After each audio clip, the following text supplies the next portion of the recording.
Good morning. How are you guys? How's it going? I hope y'all are doing well. We have Victorian vampire otome.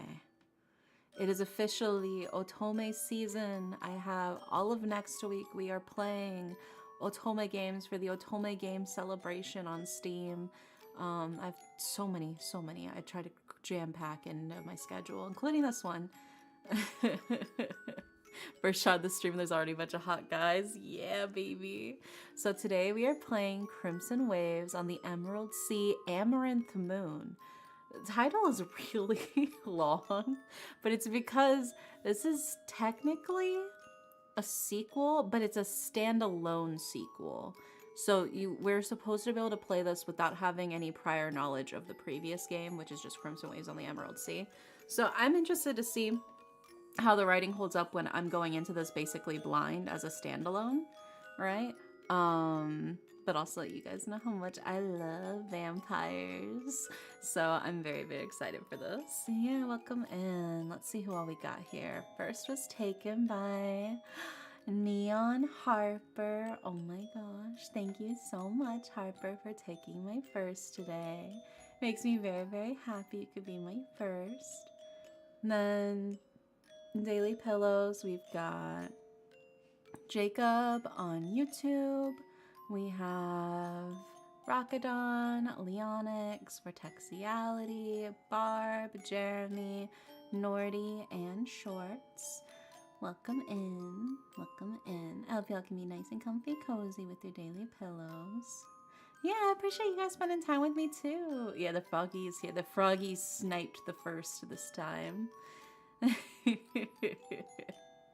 Yeah, I hope y'all are doing well. So I say let's jump right in. Let's jump right in. I'm a big fan of the Music Box music. What's poppin'? Vampires. My jugular when I see a vampire near me. I've always wondered how slow time feels for adult vampires.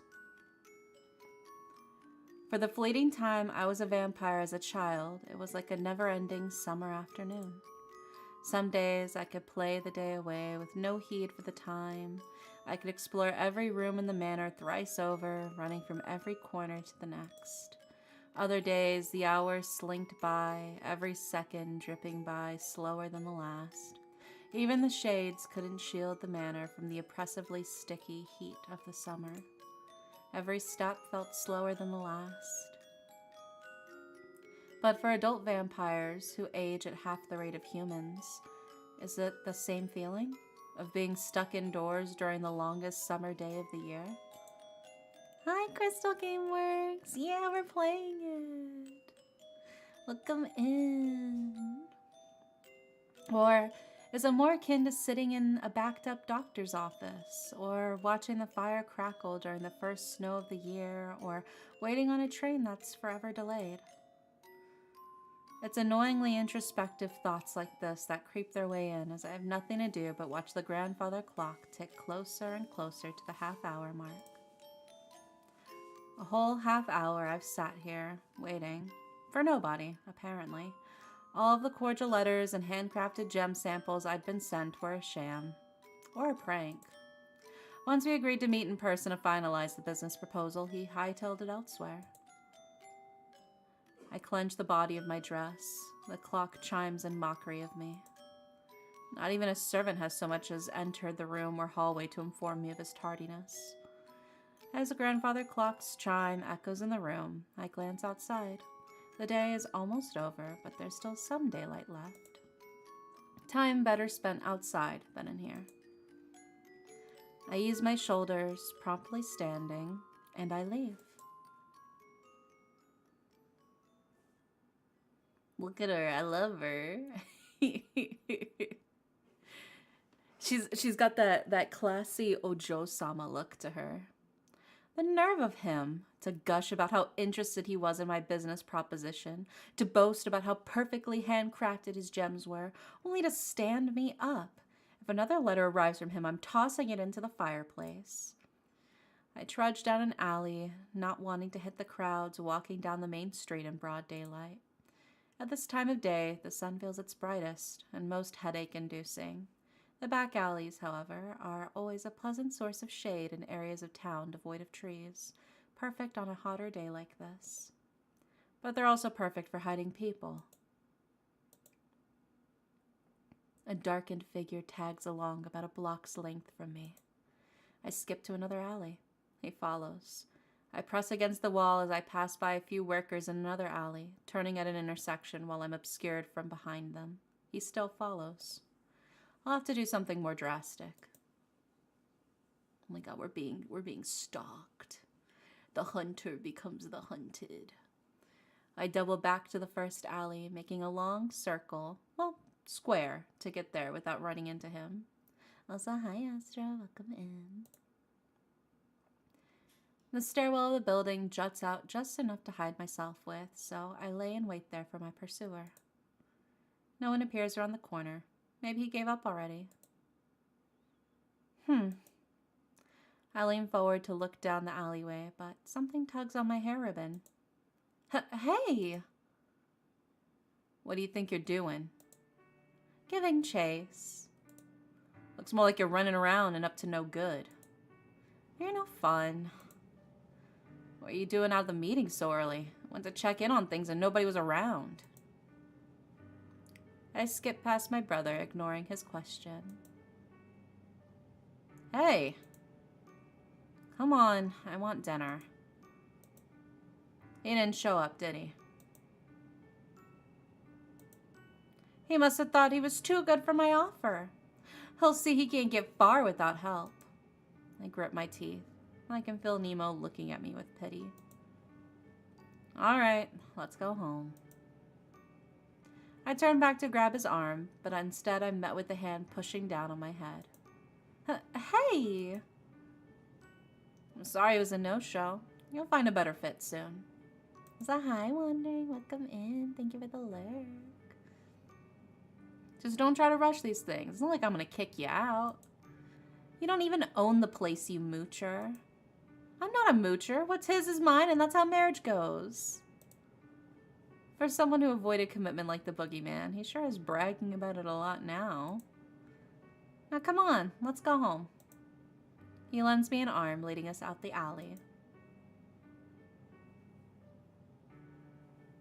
The floorboards creak underneath our feet as we step down the hallway to our flat.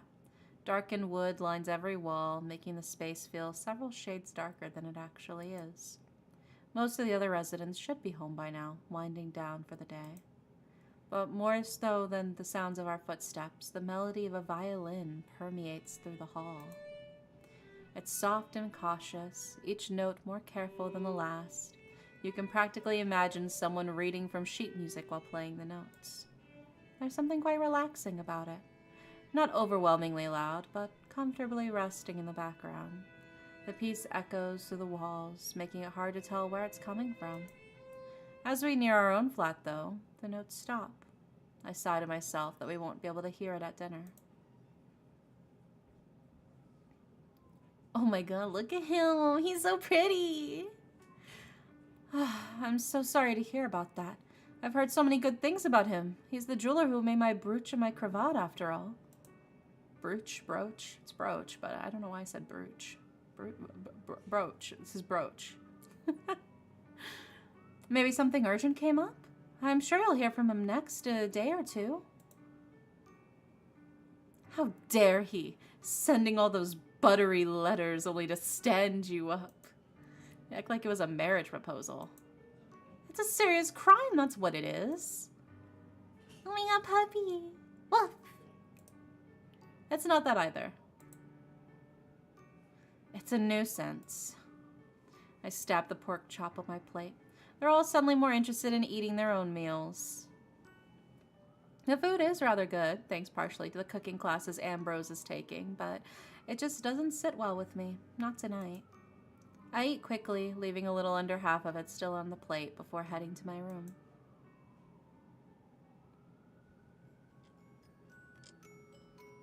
Moonlight slinks through the blinds, across the floorboards. It bounces off my mirror just right, hitting me in the eye. I must have fallen asleep right after dinner.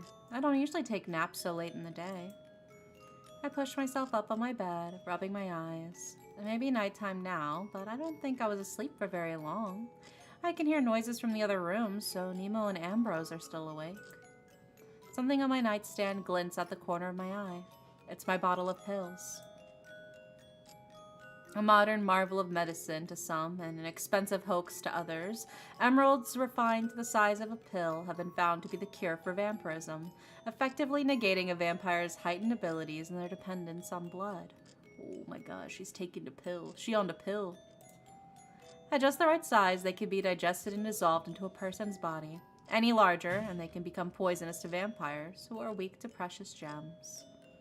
Taking pills regularly can turn any person, no matter how long they've been a vampire, back into a human. But whether that change is permanent or only lasts while the pills are being taken remains to be seen. Oh my god. So they're still experimenting on it? Where's the medical ethics board, brother? While they're not a perfect cure and are rather expensive to acquire at a small scale, they are highly effective. I haven't had to drink blood in years. But I also haven't had the use of my heightened physical abilities in years. Look, I don't care what you do as an adult. If you want to be a vampire, then fine. But I want you to wait till you're old enough to make that decision before all your friends start aging faster than you. I turned 18 this month. I'm old enough to make my own decisions. I don't need my brother to keep looking out for me. Oh, the first choice.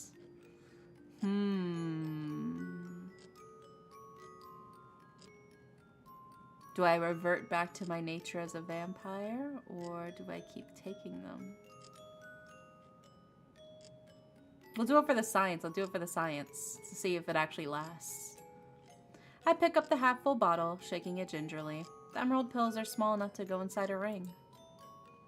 I push the bottle into my nightstand's drawer. Because they're so small, Nemo won't notice a few extra pills, but he's bound to find out eventually. Yeah, we're popping them. We're popping them like candy. Very, very, very expensive candy. The fact that they're made out of actual emeralds is insane. What's wrong with being a vampire? It's not like I'll age so much slower than everyone else and only be at half the rate. Nemo chose to be with Ambrose despite him staying a vampire. He should be fine with me deciding to be a vampire too. I take one last glance at the bottle as I stand. There are many people still skeptical about the treatment, but Mr. Douglas was fascinated by it. Precious gems have long been a dangerous poison for vampires despite their staying power and ornate jewelry. The thought of using them for medicinal purposes rather than for looks or for harm intrigued him. Or so I thought. Him standing me up today was the final nail in the coffin. I shouldn't spend the rest of the early night hours sleeping, or else I'll mess up my sleep schedule. Oh, it's too late for me. I've already gone too far. I'm eternally nocturnal. Nemo and Ambrose are in the parlor, as I figured. Nemo's hogged all of the candles and minimal lights as he looks deep in concentration on fixing the radio. Ambrose is reading the newspaper. Despite the low lighting he's left with, he isn't straining his eyes at all. Vampiric sight has many advantages. Still, I don't want to be their third wheel for the rest of the night. I step out onto the balcony. Oh. I didn't see you were out here. No, it's all right. Oh my god, he's so cute. Cecil scrambles to his feet, suddenly eager to get off the concrete floor. So, how are you? How do you think I'm doing? I can't believe that man standing you up like that. We ought to tarnish his name. He'll tarnish it himself in due time, acting like that. And besides, I'm not sure how you of all people would even go about doing something like that. I'll find someone else to work on it with. Maybe I'll reach out to doctors again to gain more public approval before reaching out to manufacturers. I'm sure you can, Lucie. And besides, you always make Nemo chase after new leads. I think he'd chase them off more than help. He has enough work to do around campus, but he's insisted on going with me to every business meeting, party, and more. I can't tell if he fancies himself my bodyguard or my chaperone. It's not even his family business. Though, speaking of which, you'll be dealing with all this soon enough. Huh? You think your family never has to renegotiate anything? That their mining privileges are set in stone and that their workers never ask to pay for increases or more benefits? That their merchant deals are lifelong? Soon you'll be going, "Oh, Lucie, how did you handle all of this? You're so brave to start so young." I already say that, he huffs, turning back to the night sky. For the past few years, he's had little contact with his parents. No more than greeting cards and letters he's forced to write to them just to show that he's alive. Instead of commuting several hours by train from the family manor, Cecil is living here, in the stylish apartment that comes with Ambrose's role as the headmaster of Predo University. Cecil and I share most of our classes, as we're both focusing on business so we can take our family's companies, and yet, sometimes it feels like it's hard to get a proper answer out of him when I inquire about his plans for the future. Chin up. You'll get to shadow a local business soon enough. You're lucky you don't have to do that. I got plenty of real-world experience. They'll only let me count it towards classwork rather than letting me finish school early, though. Lucie. His voice is small and short, cutting off his own words almost as quickly as they left him. What is it? Nothing. I reach over and I pinch his ear. How? It's not nothing if it came to you, so spit it out. It was just a stupid thought, but I was wondering if this is what you really want to do. Again, his words drift off the longer he talks. It is. I've had to live off others' generosity for too long. People who think they owe it to my parents to keep me safe since they can't. I want to forge my own path going forward. I want to prove that I can be on my own. Then what does that say about me? Huh? I'm sure you'll find a good business partner before long, Lucie. After a moment, it's clear he intends to leave the conversation at that. Cecil's family is from newer money, having made their living from mining operations for precious gems.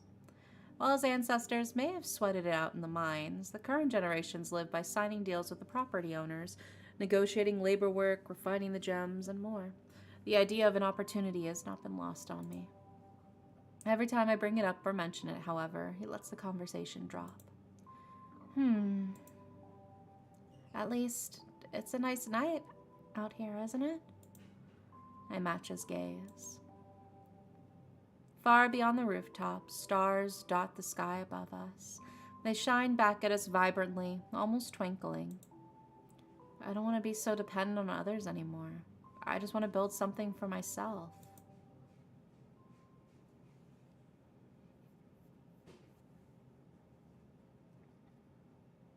For all the prestige and respect they hold, the towering spires of Predo University do nothing to keep the sun from my eyes. The morning glare is so consistent and forceful that most students go out of their way to take the long way around to the east entrance to avoid it. You would think the sun could be more considerate and less intrusive given the number of vampires working and learning on campus. As for Cecil and myself, we often avoid the problem entirely by winding through the gardens and taking shortcuts that only make sense when you're setting out from the headmaster's apartment. How infuriating. I should be drafting contracts and celebrating now. A rough sigh escapes me, more in a sign of exhaustion than anything I'm expecting out of the day ahead. My classes will provide a moment's distraction at the very least. I need to keep my focus sharp and find another prospect quickly. In the future, once Cecil takes over his family's business, we can form a partnership and build a more secure chain of supply. There's no chance of that while his father's in control, unfortunately. If I recall correctly, Elm's family owns a series of retail establishments. I have no idea what business they're exactly in, but if he has some connections... Ambrose is also meeting with the university board soon, if I'm not mistaken. There are several prominent businessmen among the board, including at least 2 wholesalers and a renowned doctor. Perhaps I could convince Ambrose to arrange a meeting with at least one of them? Wait, Lucie! Cecil, what are you doing back there? Look at him in his little suit. Look who's live, a spork enjoyer. You know what? I was eating egg salad right before stream. And as I was trying to spoon the egg salad with my fork into my bread so I could eat it, I was thinking to myself, man, I wish I had a spork. This would have been so much nicer and easier with a spork. And you know what? I was right. And spork is a beautiful utensil. Vile thoughts. You just don't appreciate the ingenuity. You're trying too hard to make the spork be either a fork or a spoon. It doesn't need to be either. It's beautiful in its own way, all right? It's like telling a bisexual to pick a side. To me, I'm the bisexual. Well, to start, I saw that stray cat's been wandering around the campus lately, and then by the time I tried to get your attention, you'd gotten this far ahead of me. You know that cat won't pay you any mind, no matter how many slices of roast chicken you leave out for it. I wasn't trying to bribe it, I just wanted to show you, but you move so fast when you get lost in thought. I have not much choice in the matter, thanks to recent events. I'll have it sorted out swiftly now. I'll catch you lacking sooner or later. Nah. I'm a dedicated spork lover. You can't trip me up. You definitely will. You have all the merchants in the city begging to partner with you before long. And someday I'll be saying the same to you. That doesn't come as easily for me as it does for you, Lucie. You gotta have more confidence, Cecil. He smiles, but I know him too well to leave it at that. He's been so unsure of himself lately, but Cecil's more than capable of keeping pace with me, even if he doubts it himself. He was up rather late last night, though. It's not often I see him so easily distracted either. I'll have to ask him about it later. Cecil's been my best friend since we were children, and he always rushes to support me, even when it puts him in danger. I only hope he isn't wearing himself ragged trying to keep up with me now. The university gardens are always immaculate. Students, professors alike, meander through its hedges, rushing between classes or taking leisurely strolls. It's also haunted, if you believe the rumors spun from the mistaken sightings of a marble statue in the dead hours of the night. 5 years prior, a series of attacks by a vampire terrified the campus and kept most of from venturing out after dark. I suppose classroom rumors are a sign of Preto's recovery from that incident. Instead of a ghost, however, I see a tall, pale face beneath the lilac blossoms. Good. I need to catch him before class begins. Oh my god, even just that's beautiful. Oh, are you admiring the flowers, or have you been waiting for us here? Look at him. Oh, Lucie. I shared a class with Elm for half a year now, and he's saved both Cecil and I countless headaches in that time. He's so pretty, look at, oh my god. The casual side slide. Just imagine we're just like slowly just sliding over across the screen.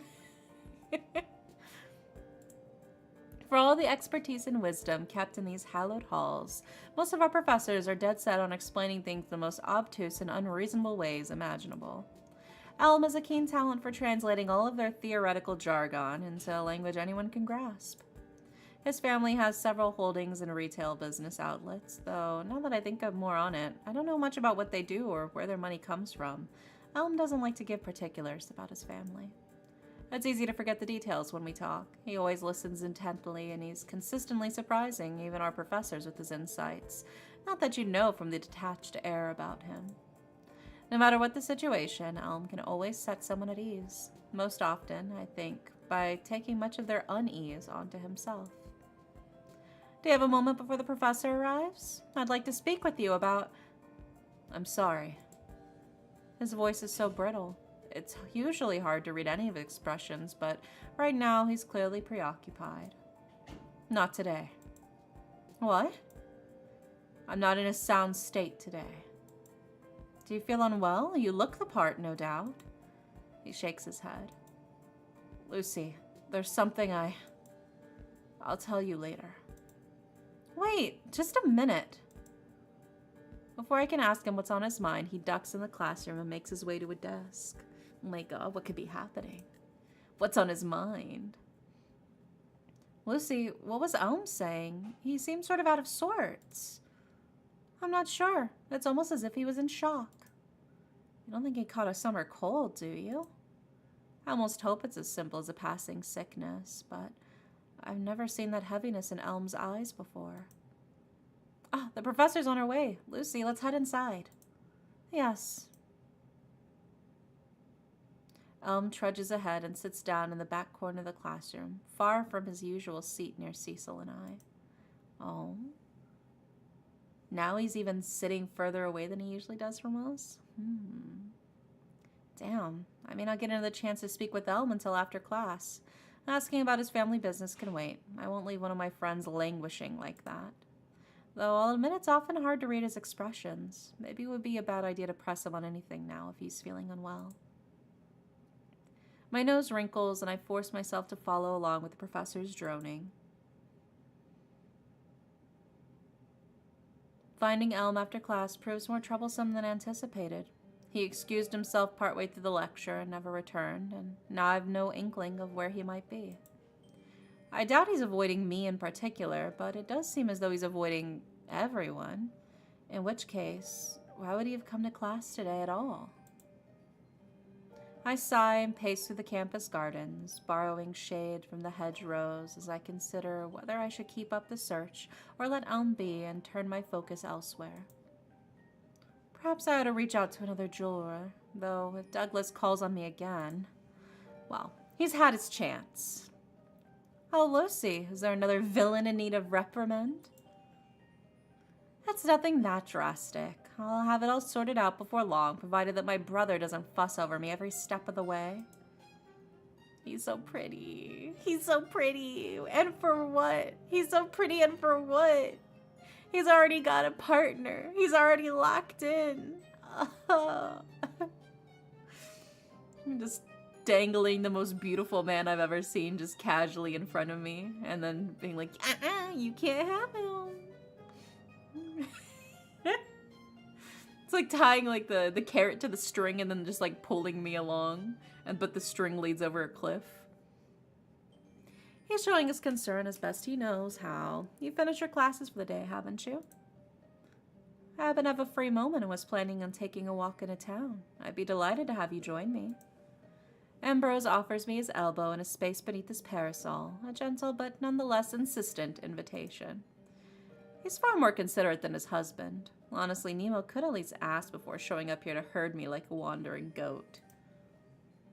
I take Ambrose's arm and fall into step alongside the headmaster as he walks beneath the university's grand archway towards the center of town. I was considering that myself.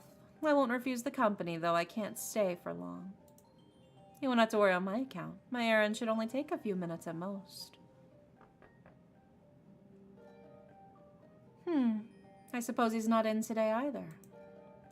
After his third impeccably polite knock against the ornate shop door, Ambrose resigns. His errand, as it happens, was meant to be a quick stop to see a gemsmith by the name of Fairfield. I'll have to see if Mr. Driscoll has the time. Now, what is it that you're looking to have crafted, I wonder? Ambrose smiles so fondly it's obvious he's planning some sort of gift for Nemo. I'll tell you as soon as I can be sure it's even possible, but for now, let's leave it there. Well, it's no surprise that Mr. Fairfield isn't in. He's not replied to the letter I sent him last week either, so he must have left town without giving proper notice. How strange. So this is the second jeweler that's disappeared under mysterious circumstances. I wonder if they're being targeted. In that case, was there anywhere in town you'd like to go, Lucie? No, but I'm more than content to wander while we talk. Shall we? Of course. It's been considerably mild of late, though I hear there's a storm coming in off the coast. Perhaps I should ask Nemo to fix the window shutters instead of tending to the overgrown trees around the storage building. Your last meeting went well, I take it? Was the entire board of trustees or just their representatives? My, Lucie, you're more perceptive than some of the faculty. Ambrose closes his eyes and smiles softly, which I've come to know is a sign of resignation. I know he would rather we wander aimlessly and take this time to distract ourselves from business, but I can't let even a narrow possibility slip away. Yes, the board met earlier than usual. That storm I mentioned will make the roads unfit for travel, and many of them have business outside of Laurenburg. I can imagine what you're about to ask, but none of them are open to new business ventures. At least not yet. And how could you know that for certain? I may not have graduated myself yet, but if any of them have any good sense... It isn't a matter of good sense, Lucie. Ambrose sighs as we turn into the busy town square. The sun battering awnings and ivy-colored eaves keep us in the cool shade. We lost the first quarter of our meeting to one board member's complaints over snake oil salesman in his hometown. Another one swore up and down that she'd been swindled by a jeweler passing off tinted glass as ruby. I know for certain that a few of them would be interested in the prospect of a treatment for vampirism, but this isn't the best time. That's a sensible conclusion, but do you really think I couldn't convince them? Regardless of whatever huckster they might be ranting about, I'm the living proof that there's a cure for vampirism within our grasp. I can already feel my senses sharpening again. I wasn't expecting my vampirism to return so quickly, but at this rate, perhaps it'd only take another few days before I could use my blood arts again. That would be more than enough to prove myself a vampire, and then... I doubt you could have convinced nearly anyone. It's not that I worry you might fail, Lucie. It's that I'm worried you'll push yourself to the point of collapse. You've worked diligently and almost without rest for months now, Lucie. I'm worried that you're driving yourself to exhaustion. I'm hardly close to being winded, much less exhausted. Success in business often comes down to timing and seizing opportunities, doesn't it? And I certainly need to find another opportunity soon. Ambrose pauses in the center of the street, and the crowd parts around us as if we're standing on a small boulder in the middle of a rushing stream. I promise you that I'll tell you the moment I cross paths with a potential partner or investor that you're already crafted a remarkable business plan. I think you could easily afford to take things slowly for a time, even if only for a few days. Though the look on your face tells me that you disagree. I don't see how I can rest on my laurels when I don't even have a supplier. I can't very well market a cure for vampirism if I have no way to actually offer it, and it's not as though it's easy to procure gems of the appropriate purity. The cost alone is prohibitive, let alone the time and skill required to process each pill. I'll have to solve this problem first, otherwise I can't even take the next step. Oh my god, Steph. Hi, Steph. Thank you so much for the 47 months. Oh my god. Next month will be your 4-year anniversary. Look at you. Thank you, thank you. I hope you're doing well. Also, hi, Mita. Welcome in. I can feel my grip tighten around Ambrose's arm, but he says nothing. Relaxing again, I take a step forward and he matches my pace. Someday, I'm certain that vampires who wish to become human will be able to do so with the same ease as one might treat a recurring headache, and when that day comes, it will be a result of all of your hard work and effort. Thank you for your advice and your concern. I'm more than comfortable at this pace, however, and once I secure a viable partner, I'll have plenty of time for leisure and relaxation. At least for a few hours, I expect. Speaking of which, have you not heard anything from Douglas yet? He seemed worried. Far more than I expected he would be over hearing about a missed appointment. Unfortunately, I can't afford sympathies right now. Not a word, but it hardly matters. I won't waste any ink on unreliable cads like him. That's concerning. I can understand if he didn't contact you yesterday evening, but to ignore you into the afternoon. Perhaps he's taken ill. We aren't far from his office if you'd like to stop in. A waste of time, I expect. Thank you, though. I am grateful, in spite of the circumstances. Ambrose could hardly bear any blame for a jeweler's negligence, though I'm sure he feels some responsibility since he's the one who vouched for Douglas as a trustworthy prospect. I'll consider it once I've taken care of other business. I'm sure it's just a simple misunderstanding. A bell chimes above the mark to the quarter hour. Ambrose waits patiently as the sound fades into the din of the town square, then gestures back towards the university. It seems I'm out of time, unfortunately. I have another appointment soon, so I'll be heading back. Are you returning to campus as well? No, I think not. I'll see you at dinner tonight, Ambrose. Of course. It should be a crown of lamb, provided I'm not held up by the faculty. Goodbye for now. Ambrose turns, and I let the shadows of his parasol slip away, leaving me in the sun. It's brighter than I expected, nearly as bright as it was in my childhood.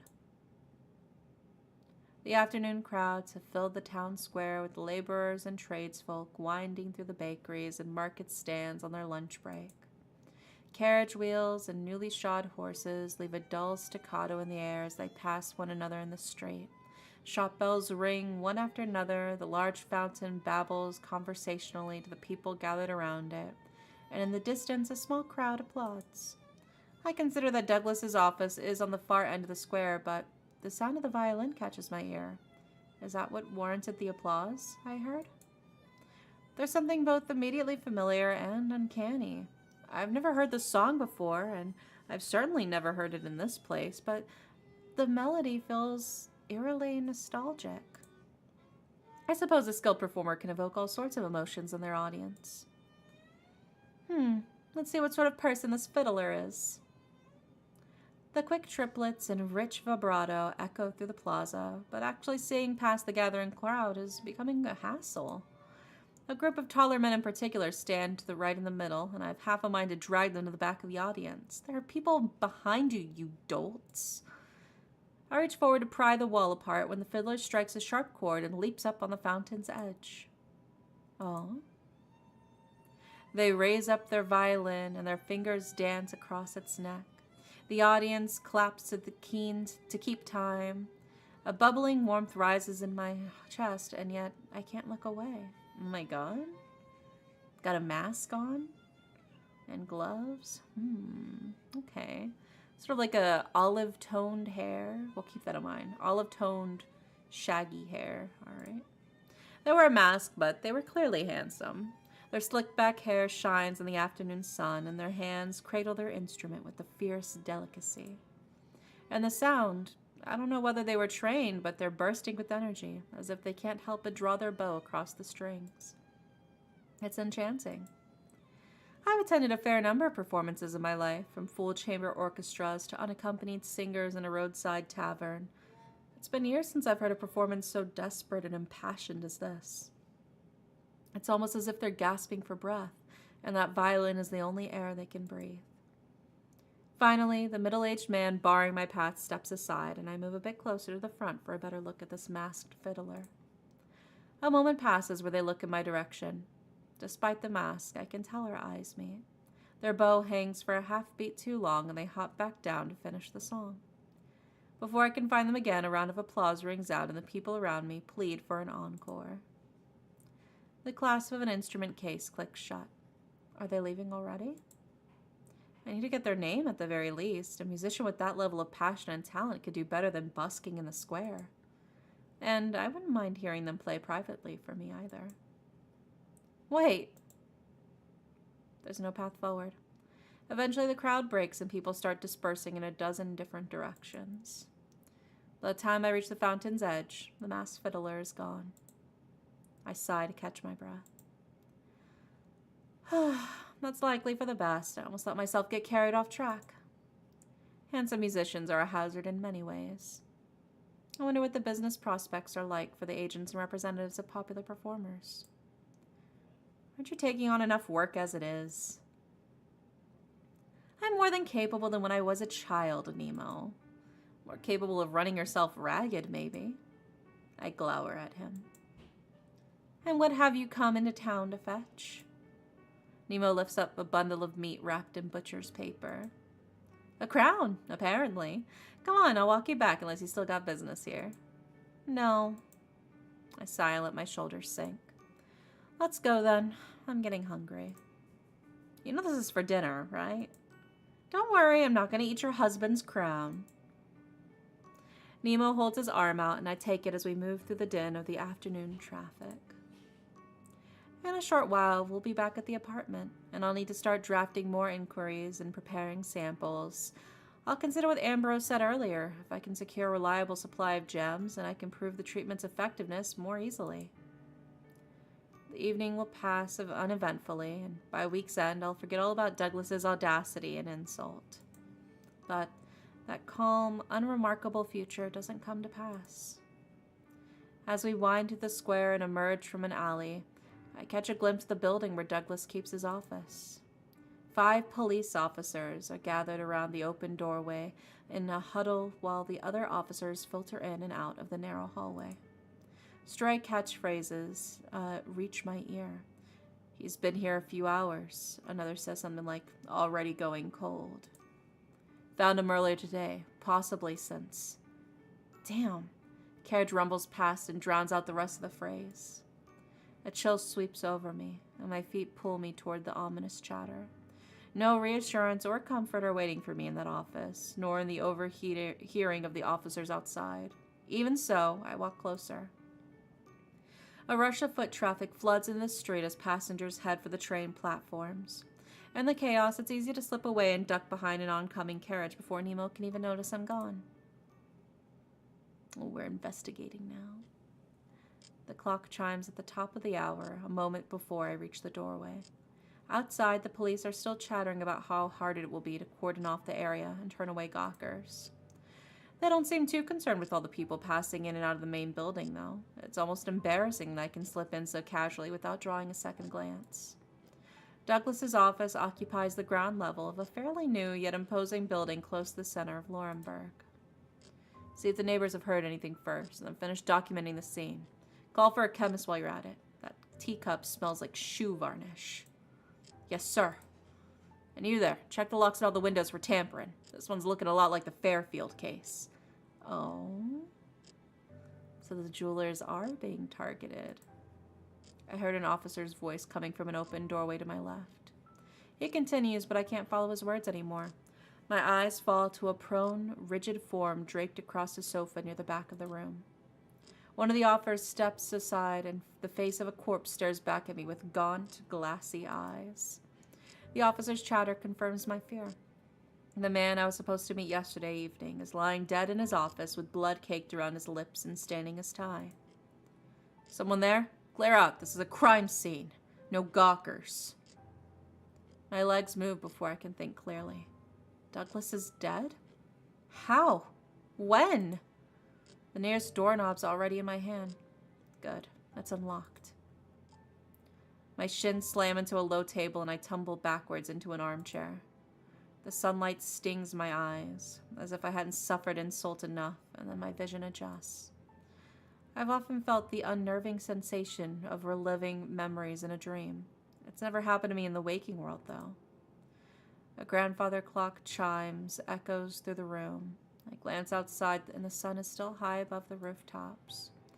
I clench the hem of my dress. I'm back in the same seat I occupied less than a day ago, waiting to finalize a business deal with the man now lying dead less than a dozen feet away. My mind swirls, my memory fray. Was Douglas already dead by the time I arrived last night? Did he die while I waited here, never realizing? On the way in, I saw 5 coppers, and inside 3, maybe 4 others. My breath catches in my throat. Natural deaths, no matter how tragic, don't draw this level of scrutiny.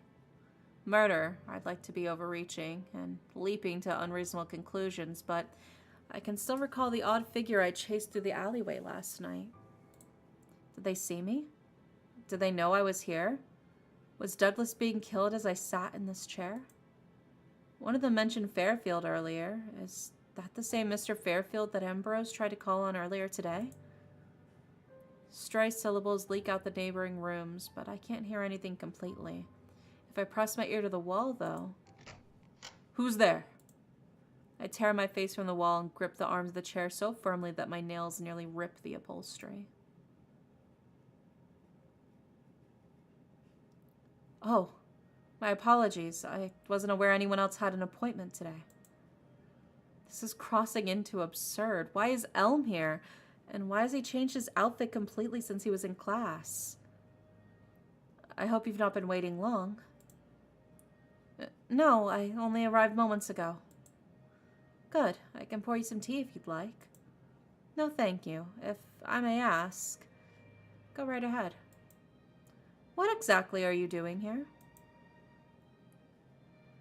Elm smirks. He's never smirked. At least not that I've ever seen. Oh my god. Does Elm have a twin brother? Oh my god. I'm afraid you have me at a disadvantage, if I may. He reaches forward, and before I can stop, he's gonna be like, my name is Willow. Because we got elm, which is a tree. He's gotta be another type of tree. My name is Pine. He reaches forward, and before I can stop him, he's lifting my fingers to his lips. Elm? Ah, you've met my brother. I'm sorry for the confusion. Ah, see, I knew it. I knew it. Brother? Elm never mentioned having a brother, let alone a twin. Why wouldn't he have brought that up? Despite the circumstances, I'm charmed to make your acquaintance. I'm Rowan. Ah, Rowan. Currently the head of my family's business and estate as of this morning. At a glance, he looks just like Elm, but the air around him is completely different. From the slight smirk tugging at his lips to the confidence in his posture, he holds himself with incredible assertiveness and poise. I allow him to take my hand in greeting, but I can barely keep track of what he says. Elm is his brother? Mr. Douglas was their father? That would explain Elm's behavior earlier. He must be grief-stricken, but meanwhile his brother doesn't betray a trace of sadness. Why didn't Elm mention his twin to me, and why is Rowan taking all this in such easy stride? Yeah, these are Pokemon professors. Oh my god, Douglas is a type of tree too, motherfucker. Douglas fir? Aw, bitch. All these goddamn trees? Ugh. I should have pieced it together. Pleased to meet you, Rowan. My name is Lucie, and I'm sorry for your loss. It's unfortunate, yes, but I've already had time to grieve. They're all trees. I feel so betrayed. I didn't expect that. More importantly, I've been settling my father's outstanding business, and I do hope you're still interested in pursuing our options together. At that, he closes his hands around mine and flashes a reckless grin. How brazen. I can see he takes after his father in that regard. I'm relieved that you came by. I saw one of your recent letters among my father's papers and was hoping to run into you eventually so that I might apologize in person and hear your proposal. Ambushed by trees, true. But at least they're very, very sexy trees. I mean, look at that. Look at him. He's a pretty hot tree to me. I'd be a tree hugger with that kind of tree in my vicinity. I'm relieved to hear it. About your father. Rowan shakes his head, sullen but not unsettled. My father put his work first at all times, even to the detriment of his health. He kept unreasonable hours and regularly worked himself to the point of exhaustion at his desk, so, in a way, I've been expecting this to happen for almost every day for years. Now we need to see if more tree guys, they must be related. Yeah, oops, all trees, yeah. A colleague of ours was found dead recently, so I'm sure the coppers are just taking every precaution. I think my father was always in the greatest danger from himself. My condolences. I think it's interesting that we have two jewelers mysteriously disappear and die under unique murdered circumstances, while we recently find out that we basically have the cure for vampirism that requires jewelers. Like, okay, is this like a vampire trying to stop the cure? A writhing, coiling knot rises in my stomach. I'm still reeling from Douglas's death and the prickling unease left by my questions about Elm and Rowan. Is their family business even stable right now? Is Rowan trustworthy? I'll have to sort it out later.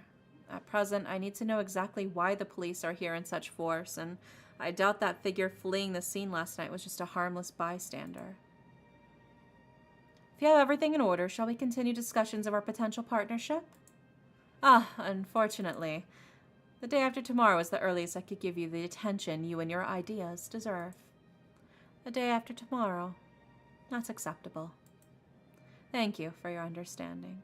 Even though I fully expected my father to work himself into an early grave, I'll still need a bit more time to make arrangements for his burial.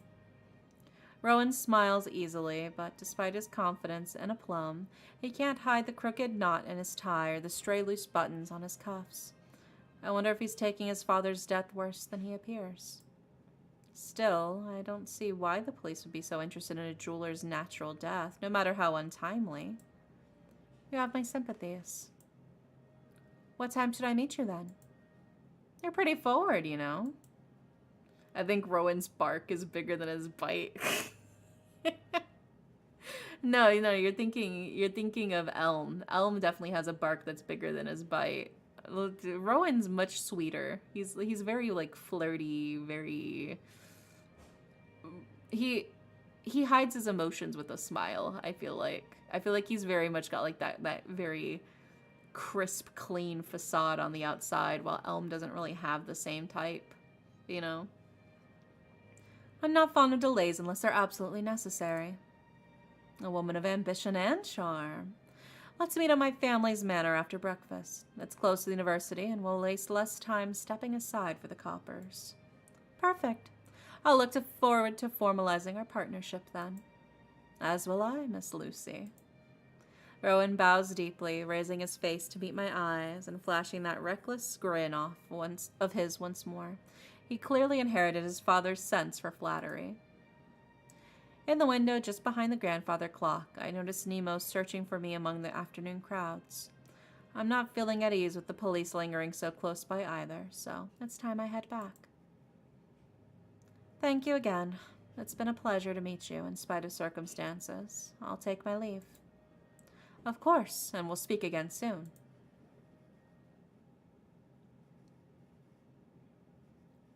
I leave the small meeting room quietly and then hurry down the hall, slip behind the coppers, and grab Nemo by the arm to pull him into an alley. Hey, Lucie, what's going on? Where'd you disappear to? Douglas's office. And you couldn't have just told me where you were going? Something caught my attention. Did you notice the suspicious figure I chased through the alleys last night when you found me? Yeah, because that was me. Were you trying to catch a burglar to pass the time? That was you. Well, in any case, it wasn't a burglary. In fact, this whole affair might be more involved than I anticipated. Nemo can be overprotective at times, but he knows when to listen, and he's fairly good at it when the mood strikes him. And so he listens as I tell him everything I saw. The condition of Douglas's body, Rowan's sudden appearance, and the murmurs I heard from the police. They wouldn't be putting this many coppers on the scene if they thought Douglas's death was natural, would they? Probably not. Wouldn't be the first time the coppers rushed to judge a wrong conclusion, though. They might be certain it's murder, but they're wrong more often than a broken clock. Well, maybe so. You think the coppers might be right? No, but it is strange. Rowan said he's certain that Douglas's death is natural, though he also told me that one of Douglas's colleagues died recently as well. I look up at Nemo and he returns a pensive glare. I know that look pretty well. He's warning me not to dive headfirst into something dangerous. Right. Elm's twin brother, then. What do you think? About Douglas's death? I'm not sure. He looked... pallid skin, blood dribbling down his neck, staining his shirt, the emptiness in his eyes. I'm no expert on these things. I didn't see any obvious ones, at least. Come on, let's get home and get some dinner. Perhaps the coppers are leaping the conclusions, as they often do. I can't deny the shock that Douglas's death had caused me, nor the uncertainty that Rowan's appearance has brought. Nemo and I talk about the possibilities and contingencies for my future business all the way home. Not that he knows how to navigate such matters with the requisite delicacy. We part at the university gates, and for the next several hours until nightfall, I try and fail to find any trace of Elm. What an exhausting day. It feels as though I woke up a full week ago and I've been running without rest since then. Of everything that happened, though, I find that there's one in particular that won't leave my mind.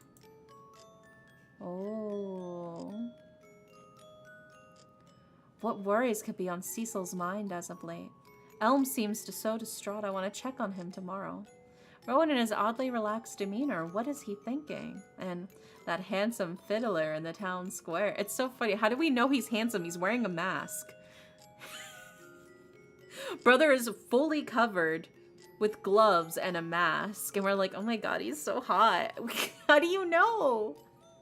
How do you know he's hot? I don't think they're lying to us, but like, how do you know? He's completely covered from head to toe. Anyway, Elm seems so distraught. I want to check in on him tomorrow. Elm had been a true friend for some time now, and he's joined Cecil and I on more than a few of our misadventures. Though we met a few years previously, I've gotten to know him even better since we started sharing a class this past spring. I've never seen him so completely at a loss. Lucie sees what she wants to see. True. He has handsome aura. Oh, yeah, you're right. I didn't even think about that. His naturally Rizzler aura just like leaking out of him. He can't contain it. That's what it is. It's all making sense now. What color is a sexy aura? What could have kept him from telling us about his family? And that he has a twin brother, even. If I can find him tomorrow after class, I'll make a point to hear him out. There's an uneasy weight in my chest. Elm and Rowan both lost their father last night, and if Elm is feeling anything like what I felt as a child when I learned of my family's fate... Ugh, enough of this. Speculation won't help Elm any, and it won't get me any closer to understanding what he's going through. I'll speak with him tomorrow, once I've had more time to recover from the shock of today. Thinking any further will only tie my brain into knots, and I've not the time to untangle that. And more than that, even these thoughts can't keep the ghastly image of Douglas's lifeless face from intruding into my memory. Sleep will help. Yes, I'll sleep. And I can only hope that tomorrow is a calmer day.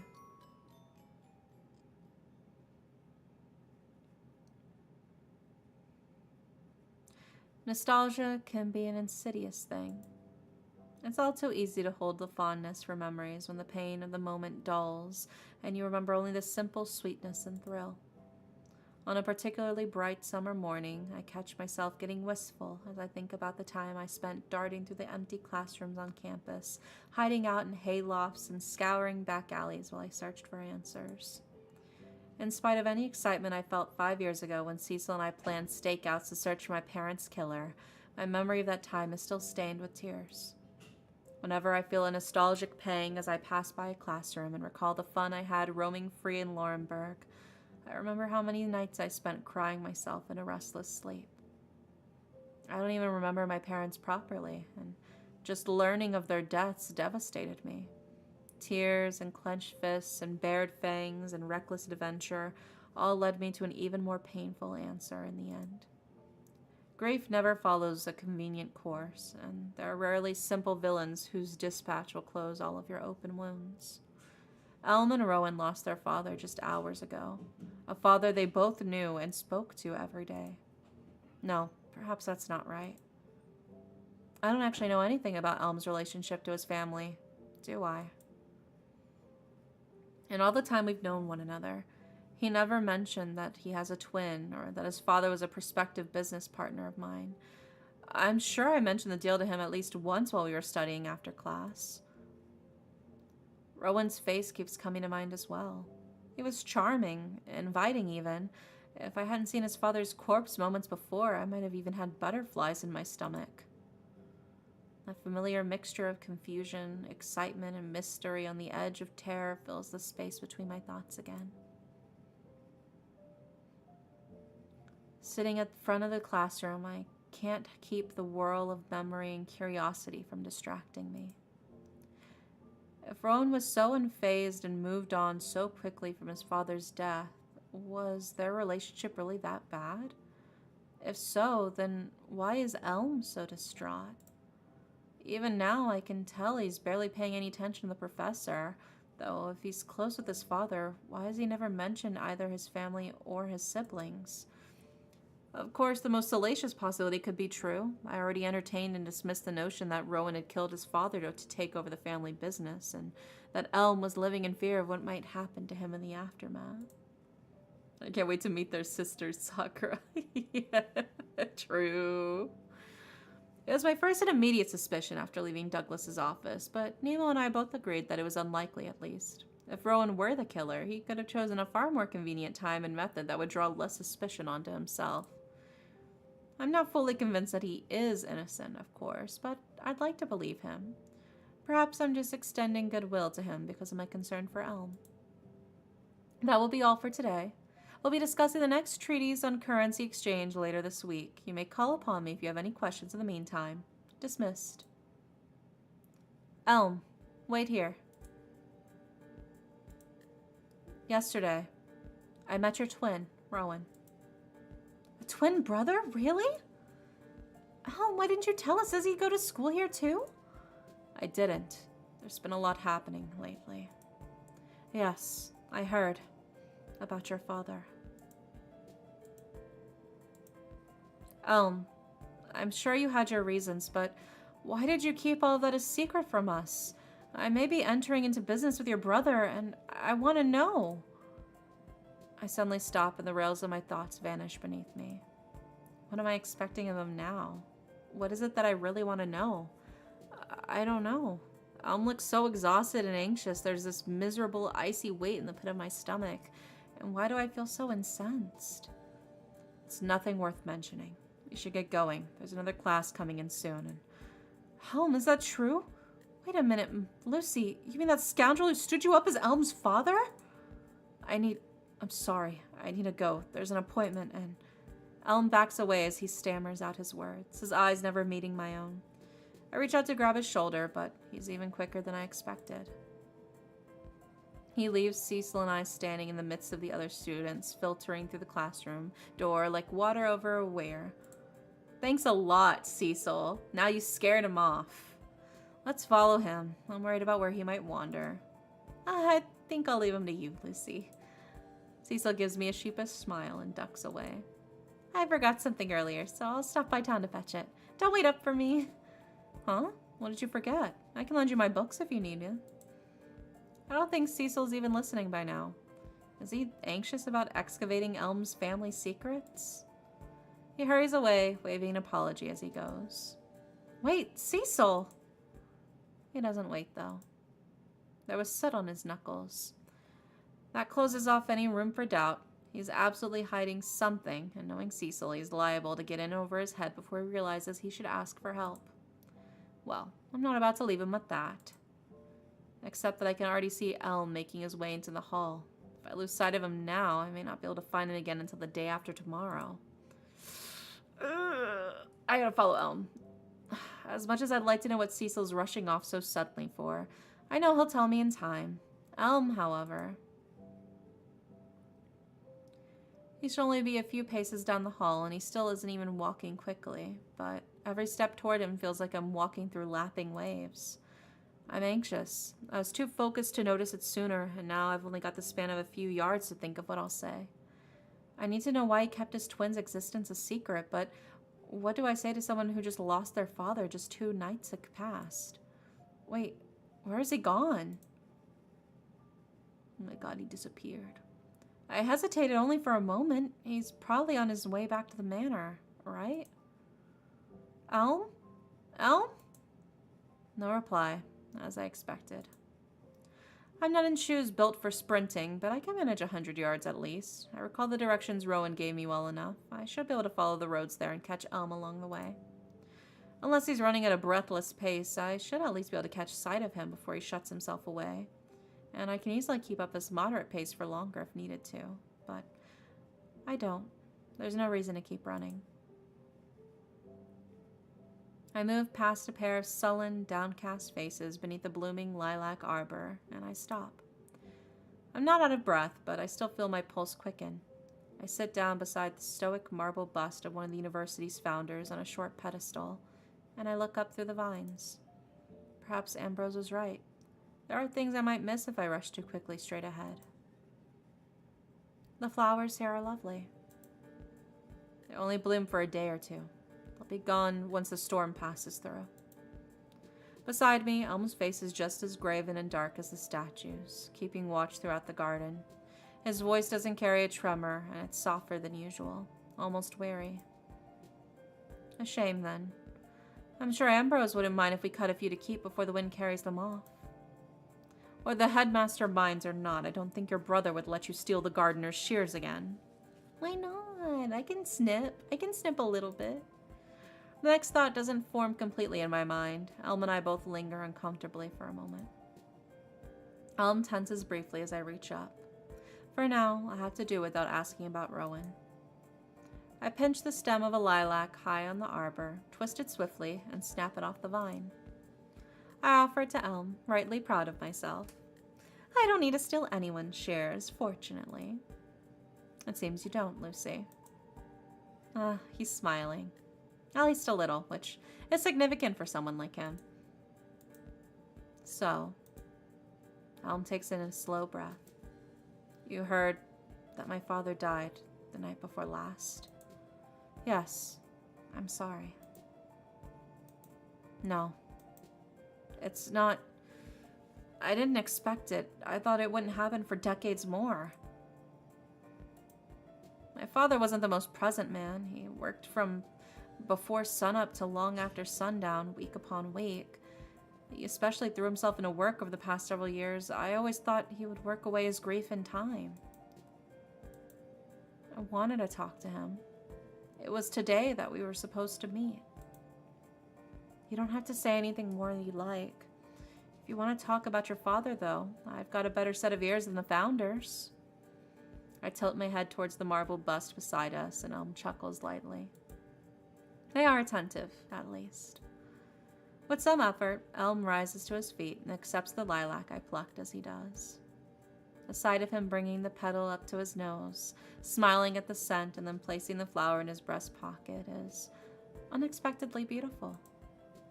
I'm sorry I've been avoiding you and Cecil lately. Would you like to walk with me for a while? Yes. What? Oh, yes, by all means. I do. Thank you. For the flower, and for coming to find me. I hope you didn't expect I'd let you languish here on your own. Cecil would have come with me too, but he had something urgent to attend. Something which I'm going to ask him about tonight. Why did he rush off like that?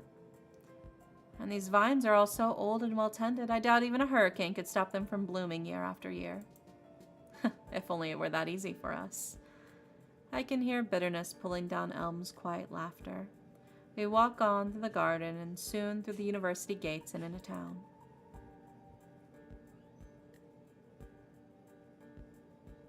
I take Elm's arm once we're in the midst of the afternoon crowds.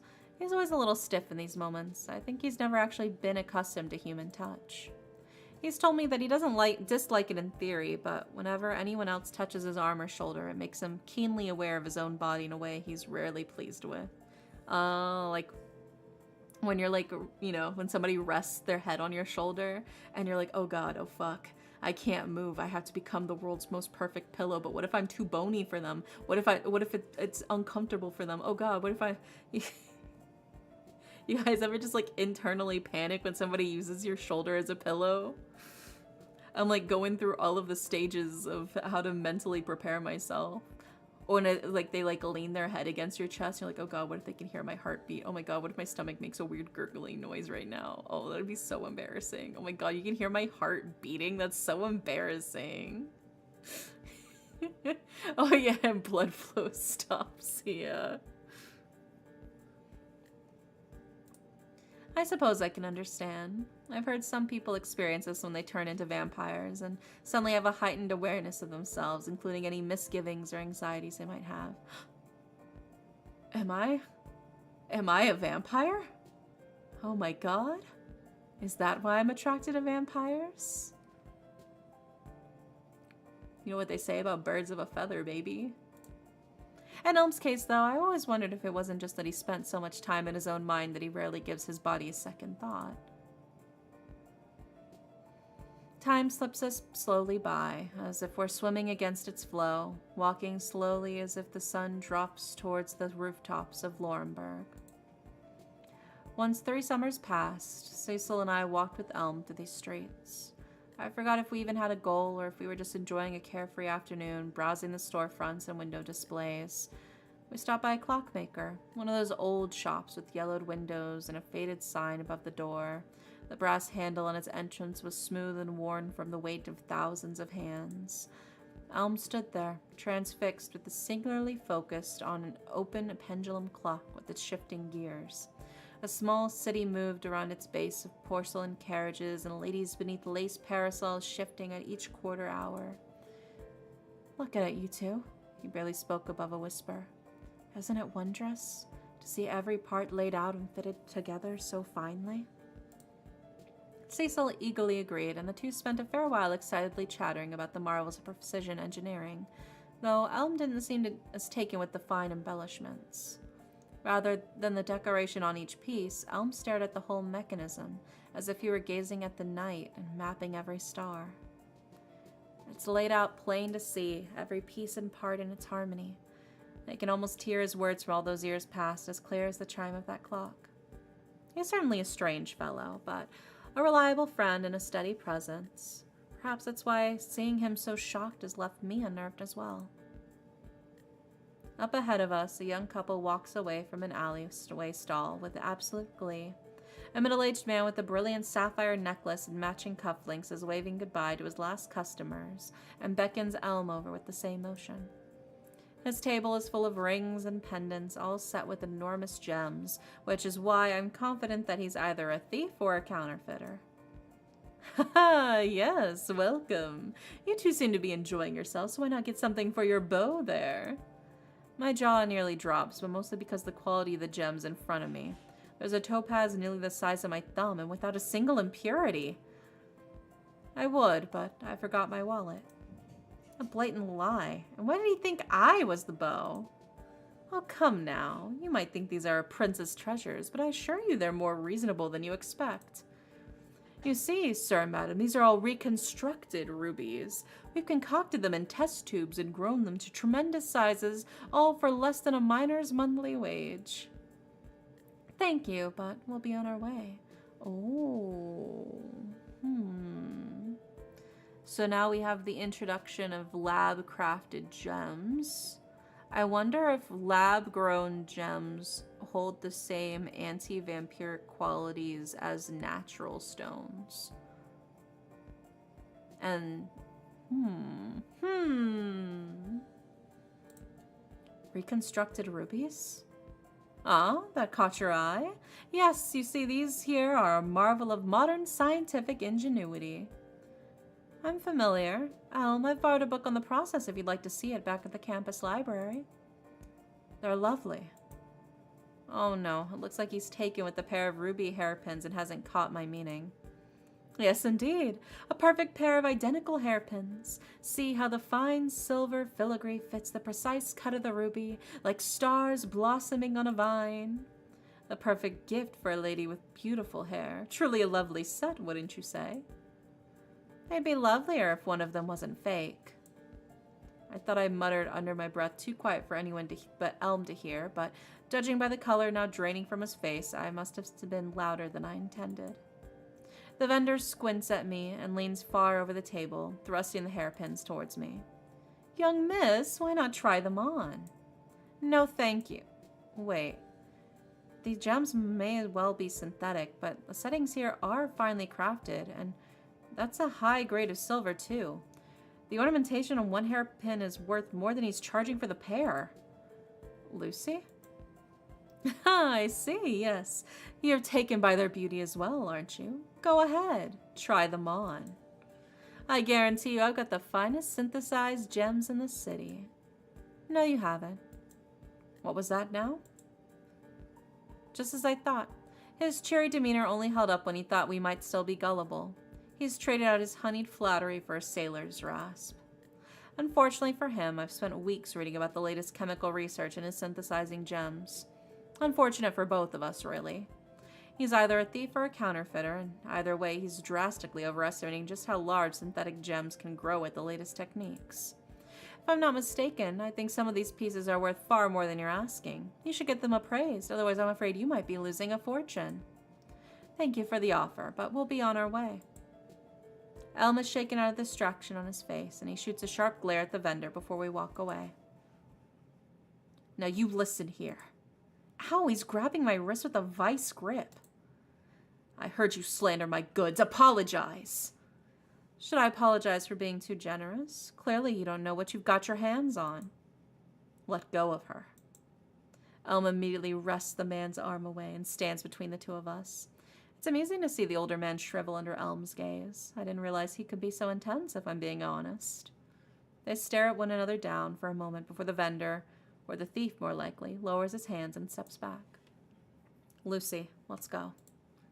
Yes, and quickly. Elm turns down the street and I glance back at the likely thief as we go. I only notice the glint of a blade when he's already rushing up to Elm.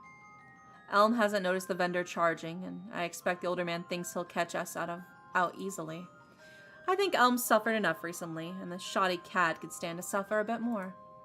I don't have my full vampiric strength back just yet, but I should be more than quick enough to twist the knife from his hands. Ugh, let go of me.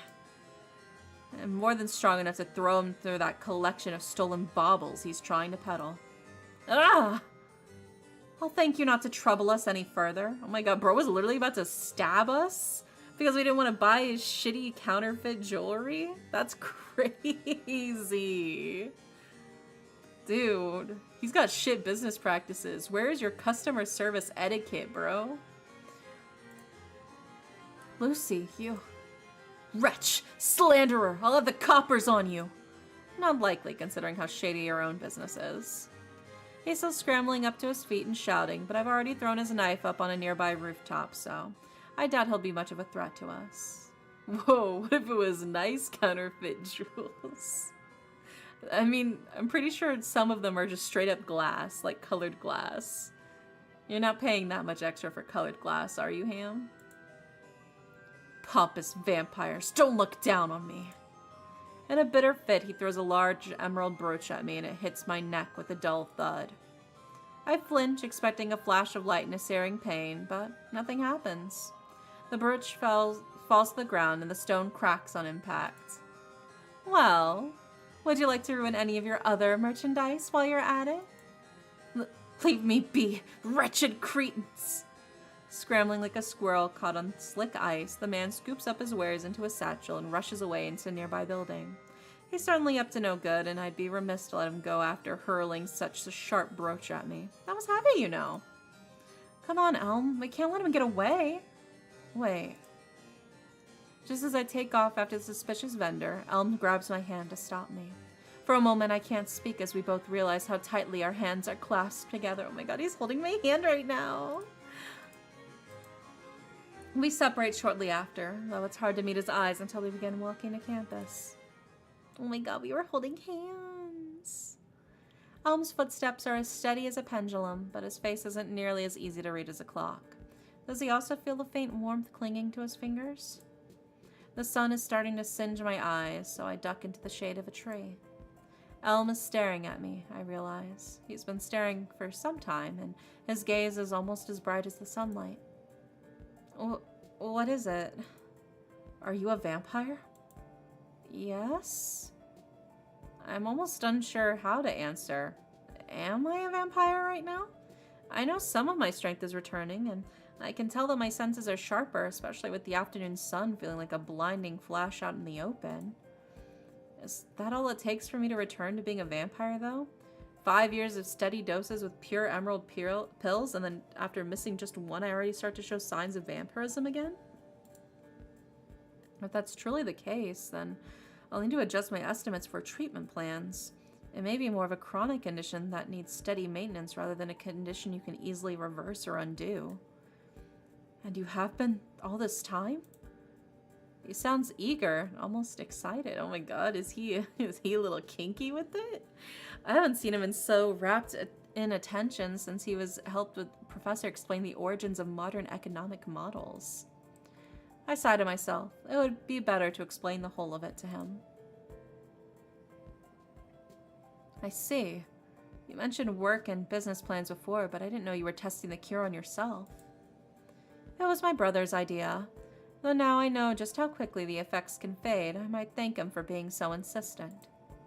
Ah, was this testing? This? When you didn't take your last pill, was that part of your test for the treatment? Was it? What were my thoughts the night before last when I stared at my pill bottle before setting it back down unopened?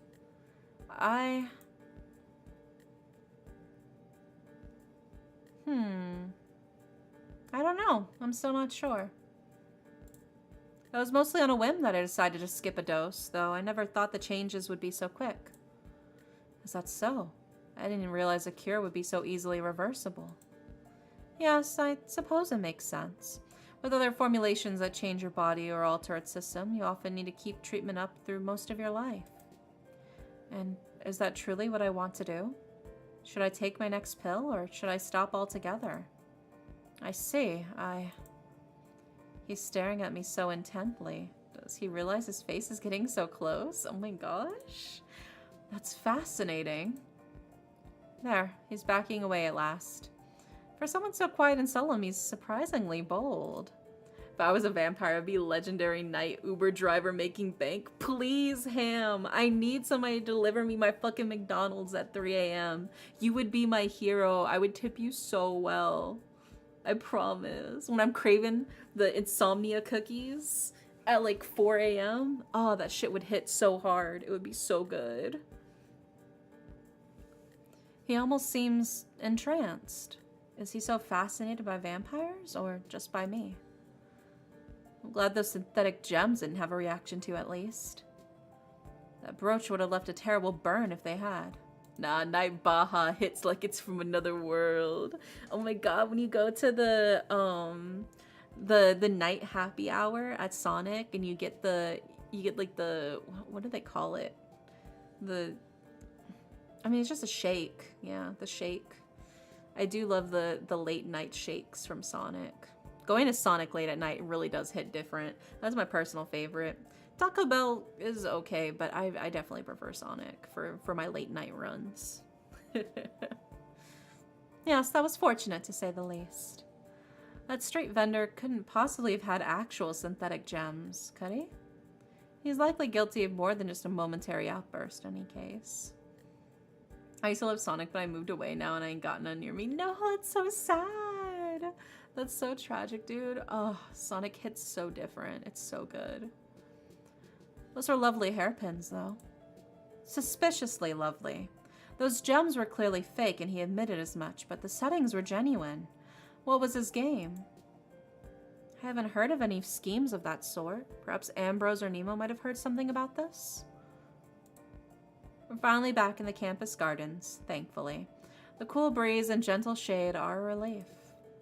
Get some sleeper items. Holmes still quiet. He's been staring into the distance for some time now. Well, shall we return inside then? Yeah, the Sonic cherry limeade is like actually legit one of my favorite drinks of all time. Cherry limeade with extra cherries. Yummy. My family. Huh? I haven't had the best relationship with my rest of my family for a few years now. Oh yeah, I forgot we were talking about his trauma. That's right. I forgot your dad died. Tell me more about that. It's nothing intriguing or scandalous. My father devoted himself to his work above all else I had said. And since my mother died, he's barely shared a living space with me, let alone a meal. Okay, we might have witnessed a rare W dare I take. What do you mean rare W? I am mostly W's. Very rarely do I ever have an L take, alright? Alright? I'm pretty confident in my takes. And my brother... Elm's eyes dart away, as if he can't help but glance towards the forest on the horizon. He's a fine person. His voice is clearly strained. There's more to this, of course, but I don't want to press him further right now. I may have been too aggressive in questioning him this morning, too focused on the shock of learning of Douglas's death and Elm's relation to it, too oblivious of the pain it was causing him. I'm sorry for not telling you about them. It's well within your right. You don't have to say anything more if you'd rather not. He nods slightly, and for a time we simply stand beneath the arbor of lilac blossoms. Tomorrow, I'll meet Rowan and discuss a potential business partnership. I should likely ask around about that strange vendor, too, in case there's something stirring in the city's jewelry market. For now, however, I can't seem to focus on anything but the odd distance in Elm's face. It's as though he's gone away and left himself here while he visits a memory. Oh my god, Anji! Hi! Welcome in, Raiders! Oh my gosh, we're playing a very beautiful Victorian vampire romance visual novel. I'm on my otome game kick because next week is the otome game celebration. So if you guys love romance, if you love mushy gushy romance like me, or if you like vampires and mystery, this one's a vampire mystery game. The artwork looks amazing. Yeah, it looks so good. It's so nice. I also really like the sort of like messy painterly style of the background. I think it's nice. It's still, you can still clearly tell what it is, but it's almost like a crazy filter on the images. It's pretty neat. It's pretty interesting. But yeah, feel free to get cozy, relax. If you gotta get up and get food or chill or whatever, do what you gotta do for yourself. But I'm having a good time with this. Currently I'm going after Elm. His brother Rowan is a little too suspicious for me. The backgrounds are all filtered photos. Oh, yeah, I like it. So they're like real photos of like real places then? Because I do like it. I do like it a lot. It makes me curious. Oh. Now I'm like wondering, are they like photos you took yourself or were they like sourced through like comment? At the end of stream, I made Anji laugh too hard and he got a headache. My bad. Oh my god, I was laughing earlier today because I I don't know if I should say it. I think I'll say. Basically, Harper got a burger. Harper bought a burger today, and they like got back, and in the VC we're like chatting about something, and then they look down and they go, "What the fuck?" And I'm like, "Huh? What's wrong?" Like, what's wrong? They're like, "The guy took a bite out of my burger." I'm like, "What the fuck do you mean the guy took a bite out of your burger?" He's like, "I opened up my burger and there's a bite taken out of it." And I'm like, "Oh my god, that's horrible. You should call them and tell them that somebody took a bite out of your burger." I'm the editor for the game. Hi. Some of the photos are stock and open license ones from the internet. Others are taken by the director at the estate sales. Oh, that's cool. But no, it's so funny because then Harper went, "Oh, wait." Harper took a bite of their burger, forgot that they took a bite of their burger, then looked down, saw that there was a bite taken out of their burger, and got mad. And it was only afterwards that they realized that they were the one who bit their own burger. Who did this? I literally sent the fucking Patrick meme from SpongeBob of like, "Where's my chocolate bar? Did I drop it?" SpongeBob ass of it. I know. I was crying. I was laughing so hard, hearing it in real time. Oh, it was so funny. It was so fucking funny.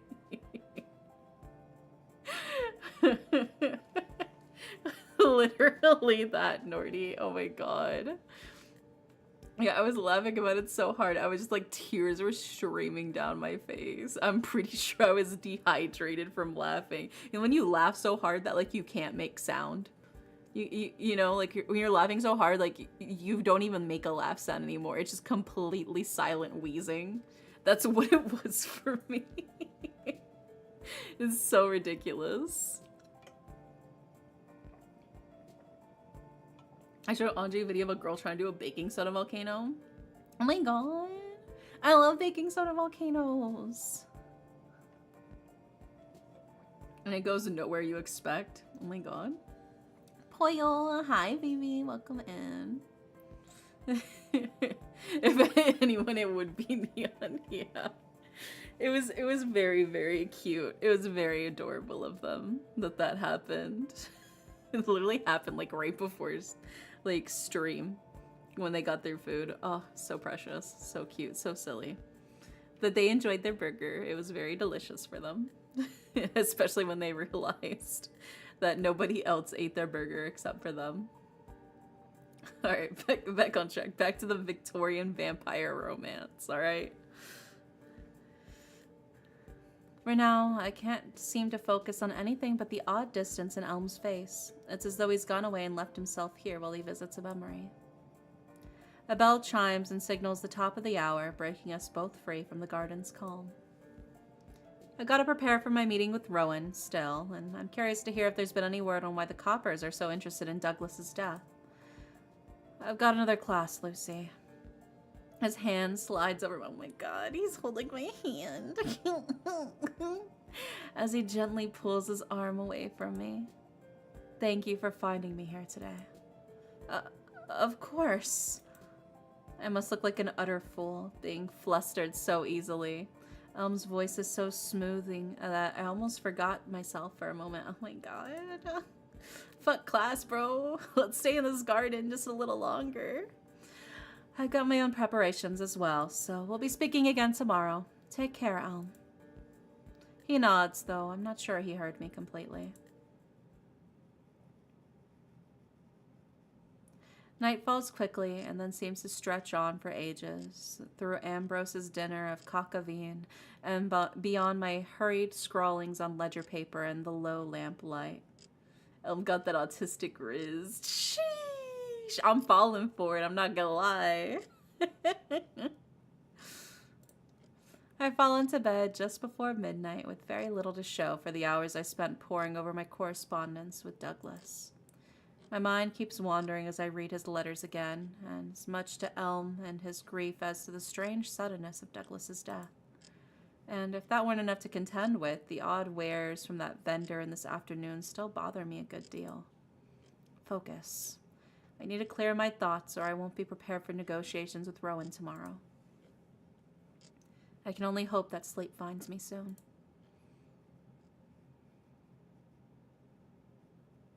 Oh god, I'm getting flashbanged. Oh Jesus, is that what it's like to be a vampire? God. The early dawn light casts Rowan and Elm's manor home in a stark silhouette. Its main gates stand wide open, and its fences are low, as was the style in centuries past when they were still made of stones quarried from local cliff sides. A pair of tall cypress trees greets me as I approach the front door, planted on each side of the moss-laden path. The hedges surrounding the main house are trimmed, though not recently, and the ground's orderly but without much ornamentation. The light mist lingering over my feet and the dew clinging to the grass makes me feel as if I'm sinking further into the earth with each step. The best riz I got is an upgraded Wendy's Biggie bag. I just recently learned they stopped calling it the 4 for 4, now they call it the Biggie bag. That's crazy. The economy's in shambles, man. The 4 for 4 is gone. Is that not fucked up? It's quieter than the city proper, which isn't much of a surprise given how close the estate is to the dense forest that surround Laurenburg. All of this is well and fine, but the house is still dark and I still can't see any sign of movement within. In fact, peering into their dining room now, it looks like they haven't used it in weeks. And the Junior Baconator is smaller. What's even the point, bro? What's even the fucking point in this existence? They shrunk the Junior Baconator. Well, I suppose Rowan must take breakfast later than most people. No, he's quite an early riser. Well, who's there? Don't sneak up on people behind like that. The gall! Ah, forgive me. I didn't mean to startle you. You must be Miss Lucie, I take it? A gentle, almost grandfatherly voice issues from a spindly older man standing on the manor steps. He's wearing an old but well-tailored suit, and his smile is almost invisible behind a bushy mustache. I'm Williford, a family friend. I suppose that's the best way to put it now. Douglas was my closest friend for years, and now, as you see... His voice trembles slightly as he covers the slight crack in his composure with a forced smile. Well... Come inside, by all means. Rowan had told me that he's expecting you, and he should be along shortly. The boys are a bit short-handed with the suddenness of it, I'm afraid. Yes, I can imagine. Thank you, Mr. Williford. Are you staying with them presently? No, as much as I'd like to. I'm assisting them as best I can with the passing of their father. Rowan insists he's got everything under control, but I wish he'd take more time to mourn properly. I can't imagine what those boys must have felt to see their father in such a horrible state. He shakes his head as if trying to shake an image out of his memory. Well, let's talk of happier things for now, at least. I'd be happy to show you to the parlor while Rowan finishes his breakfast. Thank you. That would be lovely. He seems like a kindly older gentleman, though I can tell he must be exhausted from the weight behind his steps and the dark circles beneath his eyes. I don't doubt that Douglas's death came as a shock to him as well, and he's likely been scrambling to help the twins reconcile all of their father's outstanding business and his funeral plans on top of it all. Do Rowan and Elm have no other family? I remember Elm mentioned that his mother died when he was young, though I'm surprised Williford's the only one here to help him in the wake of their father's death. Williford guides me past a grand oaken staircase and into a small but pleasant parlor. In contrast to the rather plain front lawn, Douglas clearly spent a great deal of time and effort furnishing this room before his death. Sorry, every time they mention a type of wood, all I can think of is that's their cousin. Like, that's their cousin. That's their other cousin. The oaken staircase, that's their cousin. His portrait, painted in oils, stretched across the grand canvas, hangs above the mantel. Even after his death, he continues to look over this room and all who pass through it. The latest electrical fixtures adorn the walls, and the chairs are all neatly upholstered, similar to those in his office, waiting room. In fact, their patterns and designs are identical. Wait until you learn their mother's name. Okay, so he's Douglas, like a Douglas fir. Then we have Rowan and we have Elm. We joked that it could be Sakura, like a Sakura tree. But maybe...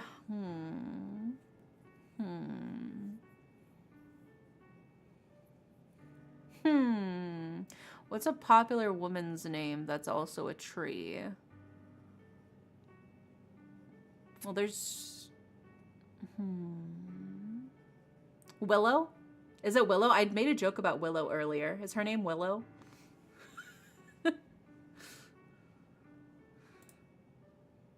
I'm not eager to spend long time sitting in another of those armchairs, waiting alone as the clock ticks onward. Please, make yourself comfortable. I'm happy to accompany you here or fetch a refreshment if you'd like.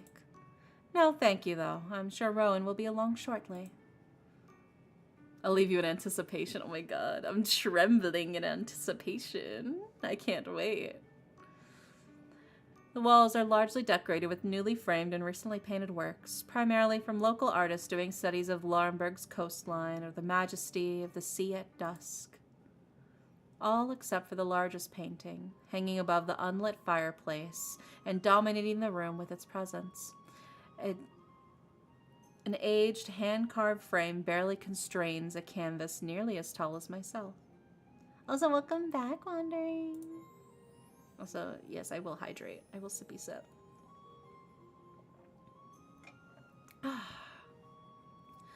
Violent swirls of deep indigo and stark white hues form the image of an ancient seaside village buried under a suffocating blanket of snow.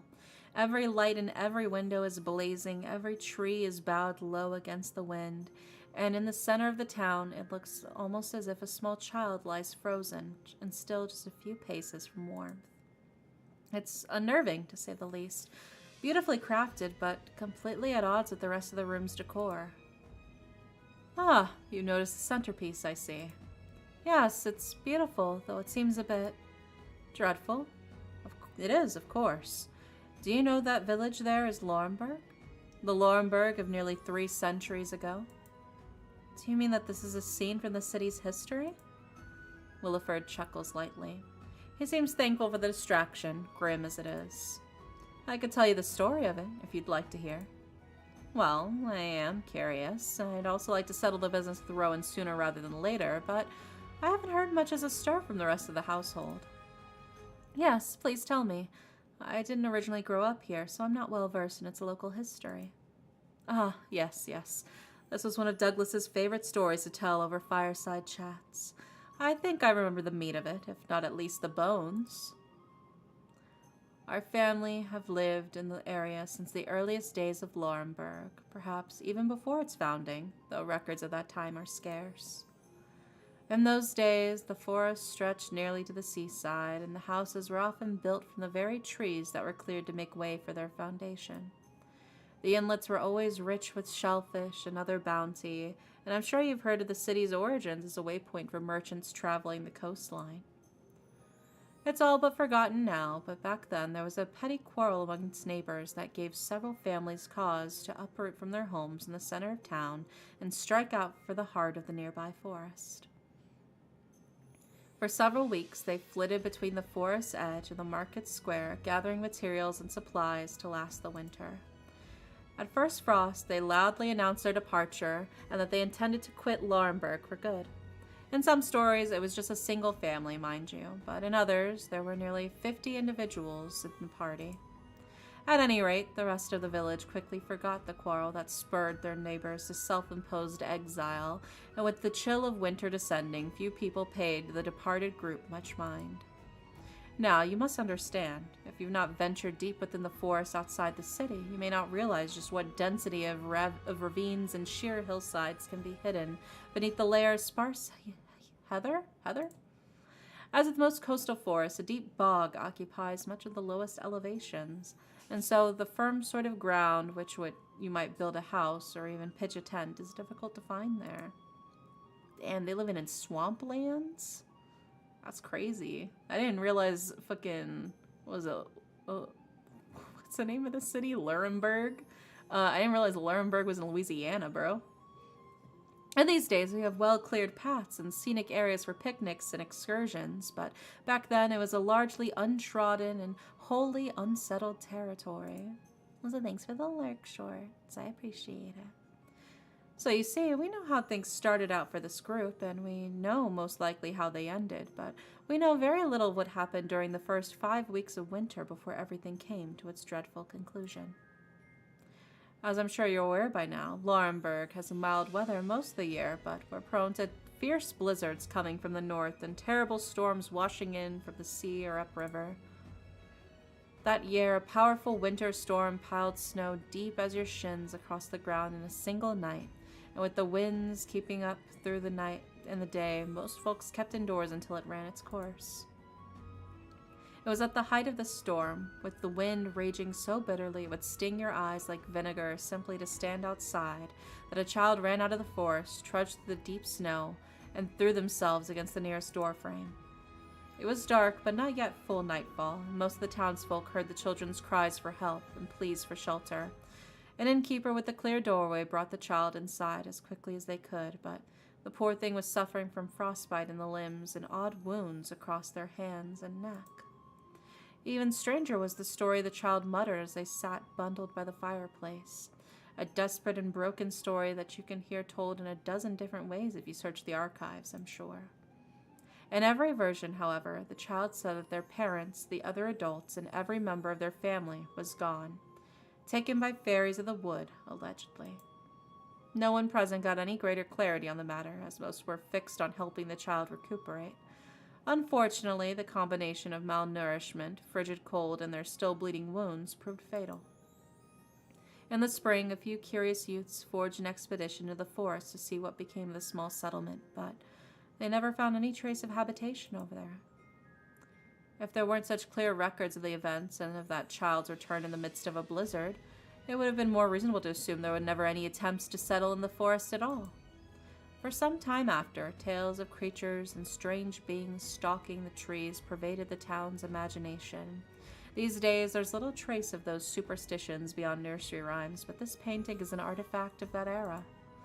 It's an unsettling piece, yes, but it's deeply ingrained with the history of the town, and perhaps a reminder that even the most brazen vampires have kept shy of the deepest woods through the years.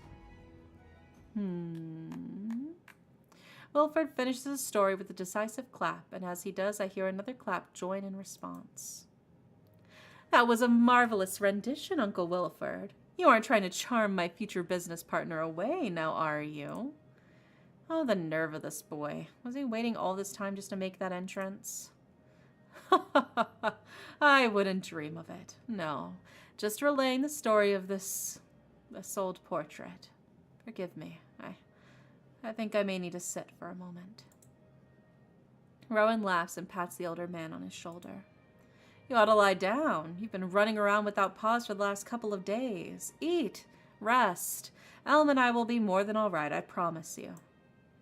Yes, perhaps I ought to. Feel free to borrow one of the guest rooms upstairs if you'd like, and take care of yourself, please. Thank you. I think I shall. He seemed sincere in his concern, at least. He called him Uncle Williford, too. I wonder if Rowan is close with him? Well, in any event, I know what I'm here for. Rowan, it's a pleasure to see you again. Likewise, Miss Lucie. Shall we continue our discussion over a morning stroll? Yes, by all means. Please, lead the way. And please try to focus on the discussion at hand rather than distracting me with flirtation.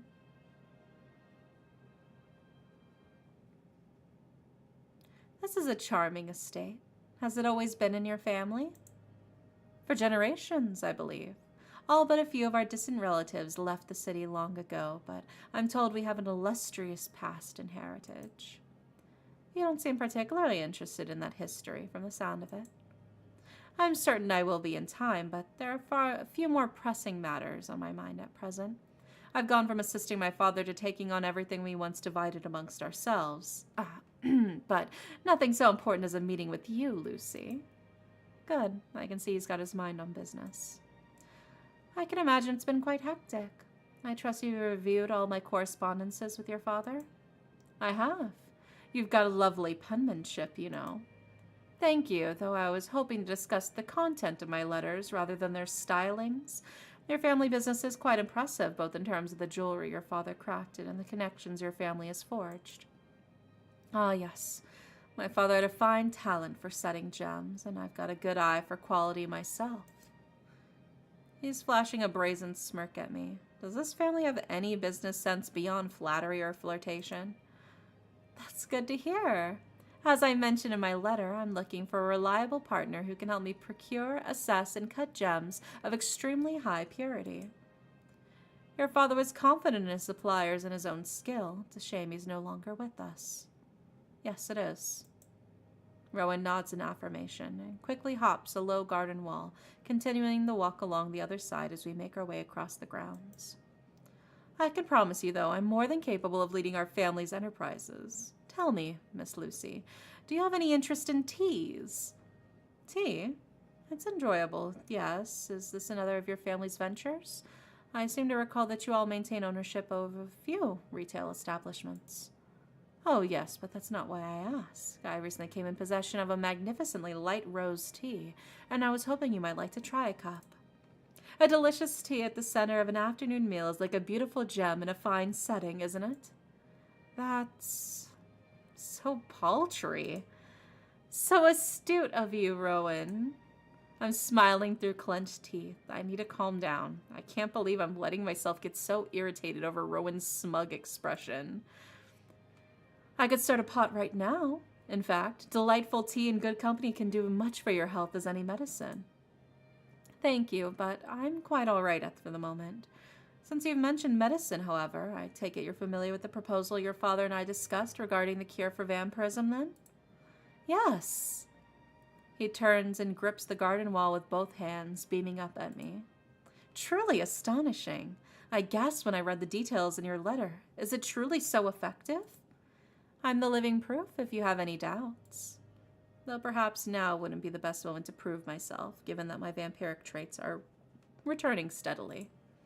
It's just as simple as taking any concoction from a chemist. It's entirely reliable. It would change the lives of so many if they knew they had a choice to live as a human or a vampire, rather than being forced into one way of life. Don't you agree? Yes, it's a magnificent development. You'll have to tell me the story of how you came upon it. Gladly, though perhaps another time. It's a long story, and I'd rather not stay too far off track. Well then, I'll look forward to that in our future meetings. I'm excited to carry on my father's work, most particularly with you. Excited? He seems sincere enough, though there's something uncanny about his manner. When we first met, he claimed that he had been prepared for his father's death for years, but even so, he seems altogether too eager. If he really is so unaffected, then he probably won't mind if I satisfy my curiosity. My condolences again. I hope things aren't too hard for you in the wake of your father's absence. It's nothing I can't manage, though I do wish he was here to help me through it. I imagine the coppers haven't been any comfort. I was shocked to see so many there in your father's office in town. Ah, yes. Rowan smiles, but he also hesitates. I suspect it's just a precaution on their part. As I mentioned, one of our colleagues, Mr. Fairfield, was attacked and killed recently. Yes, so I've heard, but I'm not sure I follow, though. Apart from being business associates, what would your father's death and Mr. Fairfield's have in common? Well, this is all copper speculation. I don't give it much credit, but some years ago, my father and his closest colleagues clashed with a ring of counterfeiters here in the city. Oh. The ringleader of that group are all stuck firmly behind bars, however, so I doubt it was an act of revenge. Counterfeiters? Yes, I think I recall reading about that in the paper. I had no idea that Douglas was involved in apprehending them, though. He was instrumental in it, in fact. But that's why I'm confident that the coppers are making a fuss over nothing. My father outwitted that band of criminals at the peak of their influence, so I don't think the dregs of their organization could have possibly gotten the better of him. I remember the story, vaguely. A few years ago, not too long after I arrived in Laurenburg, the papers were abuzz with the news of a criminal conspiracy of jewelry thieves, hucksters, selling fraudulent gems, and vandals intimidating local businesses into silence. Eventually, the police announced that they'd apprehended the leaders of the leaders organizing the group, though they never recovered any stolen wares or ill-gotten gains. If Douglas was involved in uncovering the counterfeiters' crimes, that would certainly make him a target for their ire. I see. I apologize for bringing up such an unpleasant subject. No, it's no trouble at all. I don't want you to have any uncertainties or misgivings about our future partnership. Please, by all means, ask me anything you'd like. In that case, you've read through the business proposal I presented to Douglas, haven't you? I'd like to go over the finer points of our market projection and the surplus need for reliable distribution. Ah, forgive me, Miss Lucie. Rowan holds out his hand as he shakes his head slowly. I'd much rather we forego any of the details today. After all, as I said before, you have me at a disadvantage. We barely know one another, and I'm sure you've got some reservations about partnering with a man you've only met 2 days ago, no matter how charming the meeting might have been. He's not wrong, but he's making his point in the most annoying way possible. Heartbreaking, worst person you know made an excellent point. Yes, that's more than reasonable. Marvelous.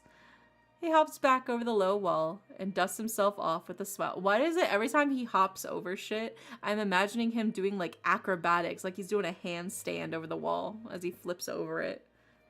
I can see his ass being that extra. Let's head down this path here. There's a wonderful view through the trees back this way. Rowan gestures to a small footpath that runs parallel to the forest. The trees here are old, perhaps even older than the city itself. You see the vision? Yeah, I'm understanding it. I can picture it perfectly. Oh my god, what if he's the fiddler? Oh my god, what if he's the fiddler? As we walk on, I notice beams of sunlight filtering through the leaves and dancing like silk on the wind. I'm still not sure what to make of Rowan, but he was right. It's a lovely view. I've been wondering, Miss Lucie, is your family from Laurenburg originally? No, they're originally from further north, but I came to live here with my older brother and his husband 5 years ago. Oh, you've an older brother? Yes, but not by blood. Nemo is the only family I really have left now. Oh, it sounds like you're fond of him. I'd love to meet him sometime. With any luck, you won't. He laughs again, but I'm not thrilled that I find his amusement so endearing. You've got a refreshing wit, Lucie. And yet you still seem to be running out of steam. So pointed, you might draw blood with words like those. Ah, wait a minute. A patch of crimson catches my eye. Through a gap in the forest brush, I see a bed of lupines growing in a close circle around the stump of a great dead oak. I've never seen lupine in such a vibrant shade of red. Do you see those flowers there? Flowers? I'm not sure I do. I'd like to take one if you don't mind. I'll be just a moment. Stop. Huh? Before I can take a single step off the path, Rowan grabs my arm and pulls me away from the forest edge. I'd be furious if you didn't look so apologetic. My apologies, that was rash of me, but please take care not to wander into the forest, Miss Lucie. Huh?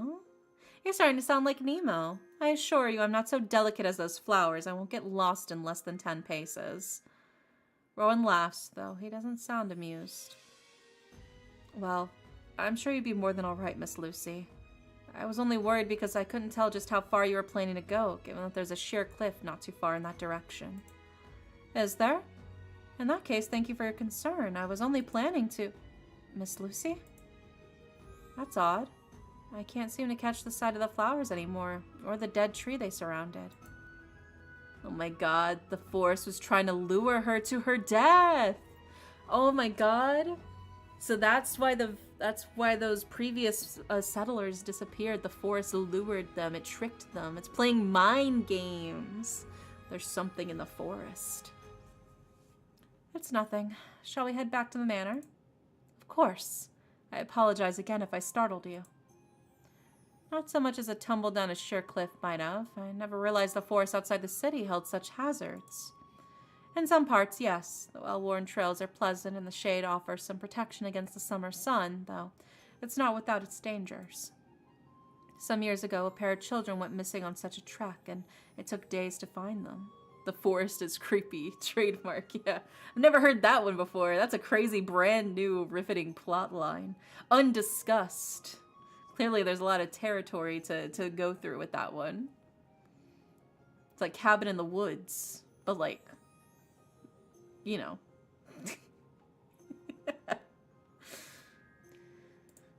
Oh, wait a moment. I think I see Elm on his way over the hill. Elm! Following Rowan's gaze, I glance back at the house and see Elm hurrying down the front steps. Rowan rushes to intercept him, and even at this distance, I can tell that Elm flinches with Rowan throws an arm around his shoulder. Lucie, I believe you know my brother Elm. Elm, you know the lovely Miss Lucie, don't you? Elm shrugs his brother's arm, and his eyes dart away. Yes, we're acquainted. Wonderful. I do wish you'd told me sooner. We could have invited her over for dinner, and I hoped you might still consider an invitation. Lucie. Elm looks to me with deep apprehension in his eyes, and then he turns towards the manor. I'll see you later, in class. Wait, Elm, you've hardly just arrived home. Stay and chat with us for a bit longer. I don't want to interrupt. You're in the middle of business, aren't you? Well, yes, but another time then. Elm practically ducks away from Rowan and makes for the manor in a hurry. Rowan rushes along beside him for a moment, but he gives up the chase after a few paces. He trots back toward me, looking for all the world like a sullen horse caught in a storm. Forgive my brother. He's a bit distant and out of sorts lately. Yes, I've noticed that as well. I'm sure your father's death has been hard on him these past few days. Rowan's eyebrows rise as he looks at me. This isn't recent, unfortunately. We haven't spoken much for the past few. Feels like months now that I think on it. He sighs, and for the first time, I think I see Rowan truly and utterly at a loss. I'm sorry. I'm not really sure what's on his mind. Please, if you do hear anything from him, let me know. Yes, of course. I barely registered his words. Why has Elm grown so distant from his brother? I thought it was only the result of grief, but it seems the roots of his reticence go back for much further than the recent tragedy of his father's death. Thank you again for having me here today. Naturally. It was a pleasure, Lucie. Shall we meet again soon? I'm eager to continue our negotiations. He flashes a reckless grin. He's got no shortage of confidence, at least, even if his idea of business negotiations is patently dubious. Yeah, so long as we keep the focus on business. Can I hold you to that? Rowan's smile remains unshaken, but his eyes seem more distant as he claps his hands together. As you wish, Miss Lucie. I shall do my level best to oblige you. How soon would you like to resume our conversation? Well, you could drop by tomorrow if you'd like. Just send word along and I'll be happy to receive you. Williford might try to help again, but heaven knows that man's going to work himself into an early grave dealing with his grief. One funeral's enough for now, I think. Rowan chuckles, though I can tell he's feigning that detached air. He does seem truly anxious that Williford might die. I wonder if he's closer to him than he was to Douglas. Please thank him again. He was a gracious host. I enjoyed his folktale. Yes, I'd be happy to. His voice breaks, but he's papering over it with laughter. I swear I saw his fist clench for a moment there. Does he have a distaste for that old legend? He'll be happy to hear that. Well, until we meet again, Lucie. Yes, until we meet again. Take care, Rowan. My afternoon classes go well enough, though there's a conspicuous absence in the halls between lectures. On a typical day, Cecil will cross my path at least twice by mid-afternoon. Now with the day almost done, Cecil is nowhere in sight. I don't imagine he's crawling into his classroom through a window, so where is he? Perhaps he's gone off into town again? I can't keep my mind off the meeting with Rowan from this morning earlier.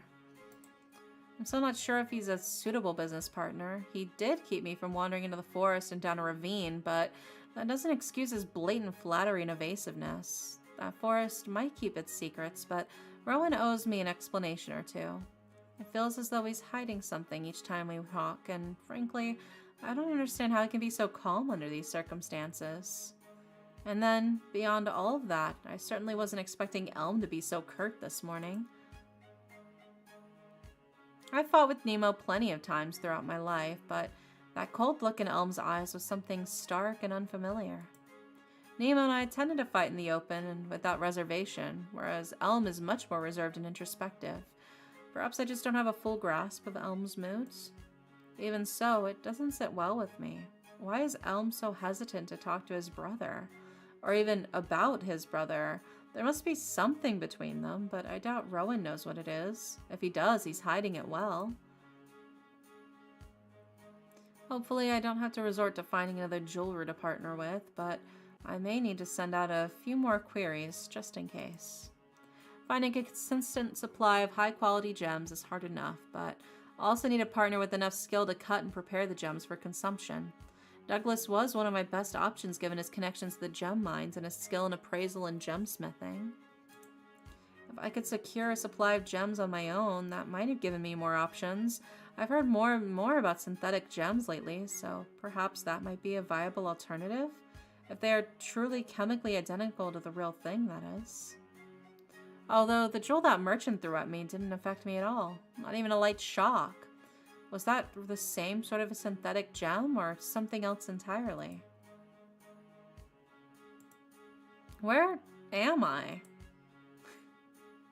The center of the city brims with frantic energy, so much so that the din of the crowd blends together into a pleasant ebb and flow. The noise of the city street is not unlike the sounds of the ocean waves, though you're far more likely to catch a musician performing here than by the seaside. In fact, there's someone performing nearby, and that's a violin, isn't it? Oh, it's a fiddler from the other day. There aren't quite so many people gathered around them today. Maybe I could get a closer seat? I've walked far too much today already, and there's a seat open on the fountain's edge just behind a gaggle of children relaxing with their parents after a day's work. In fact, resting here for the afternoon would be a wise choice. The moment I find a seat, my body lightens and I nearly lose my balance. Perhaps I've been running at full steam for too long. This music is enchanting. I close my eyes and listen to the melody, feel the cool breeze waft up from the fountain, and nearly forget the city around me.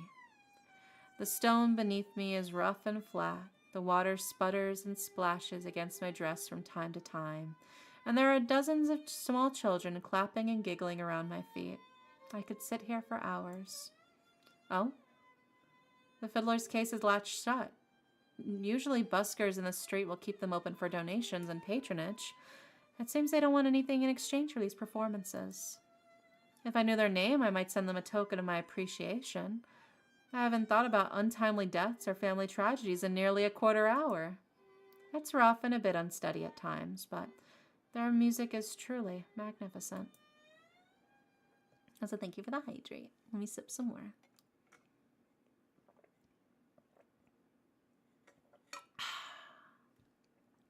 A round of applause erupts as the fiddler takes a bow.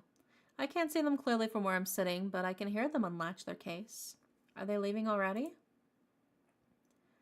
Up ahead, I can see the child holding out a small bouquet of clovers to the fiddler. My mommy says you play really good music. I like it too. The fiddler nods, though it's impossible to tell what expression they might be wearing behind that mask. I got you this. It's good luck, and also it's pretty. Gently, the fiddler pats the child on the head and accepts the cluster of clovers, weeds, and grass and presses it delicately into the pocket of their case. Soon, another pair of children join them, and by the time I get close enough to see the fiddler, a whole gaggle of small, clamoring youngsters has fenced them in. Some offer their compliments, others ask about the fiddler's instrument, and one dramatic little waif kneels down and asks to become their apprentice. The fiddler declines, though now that I think on it, they haven't said a word this whole time.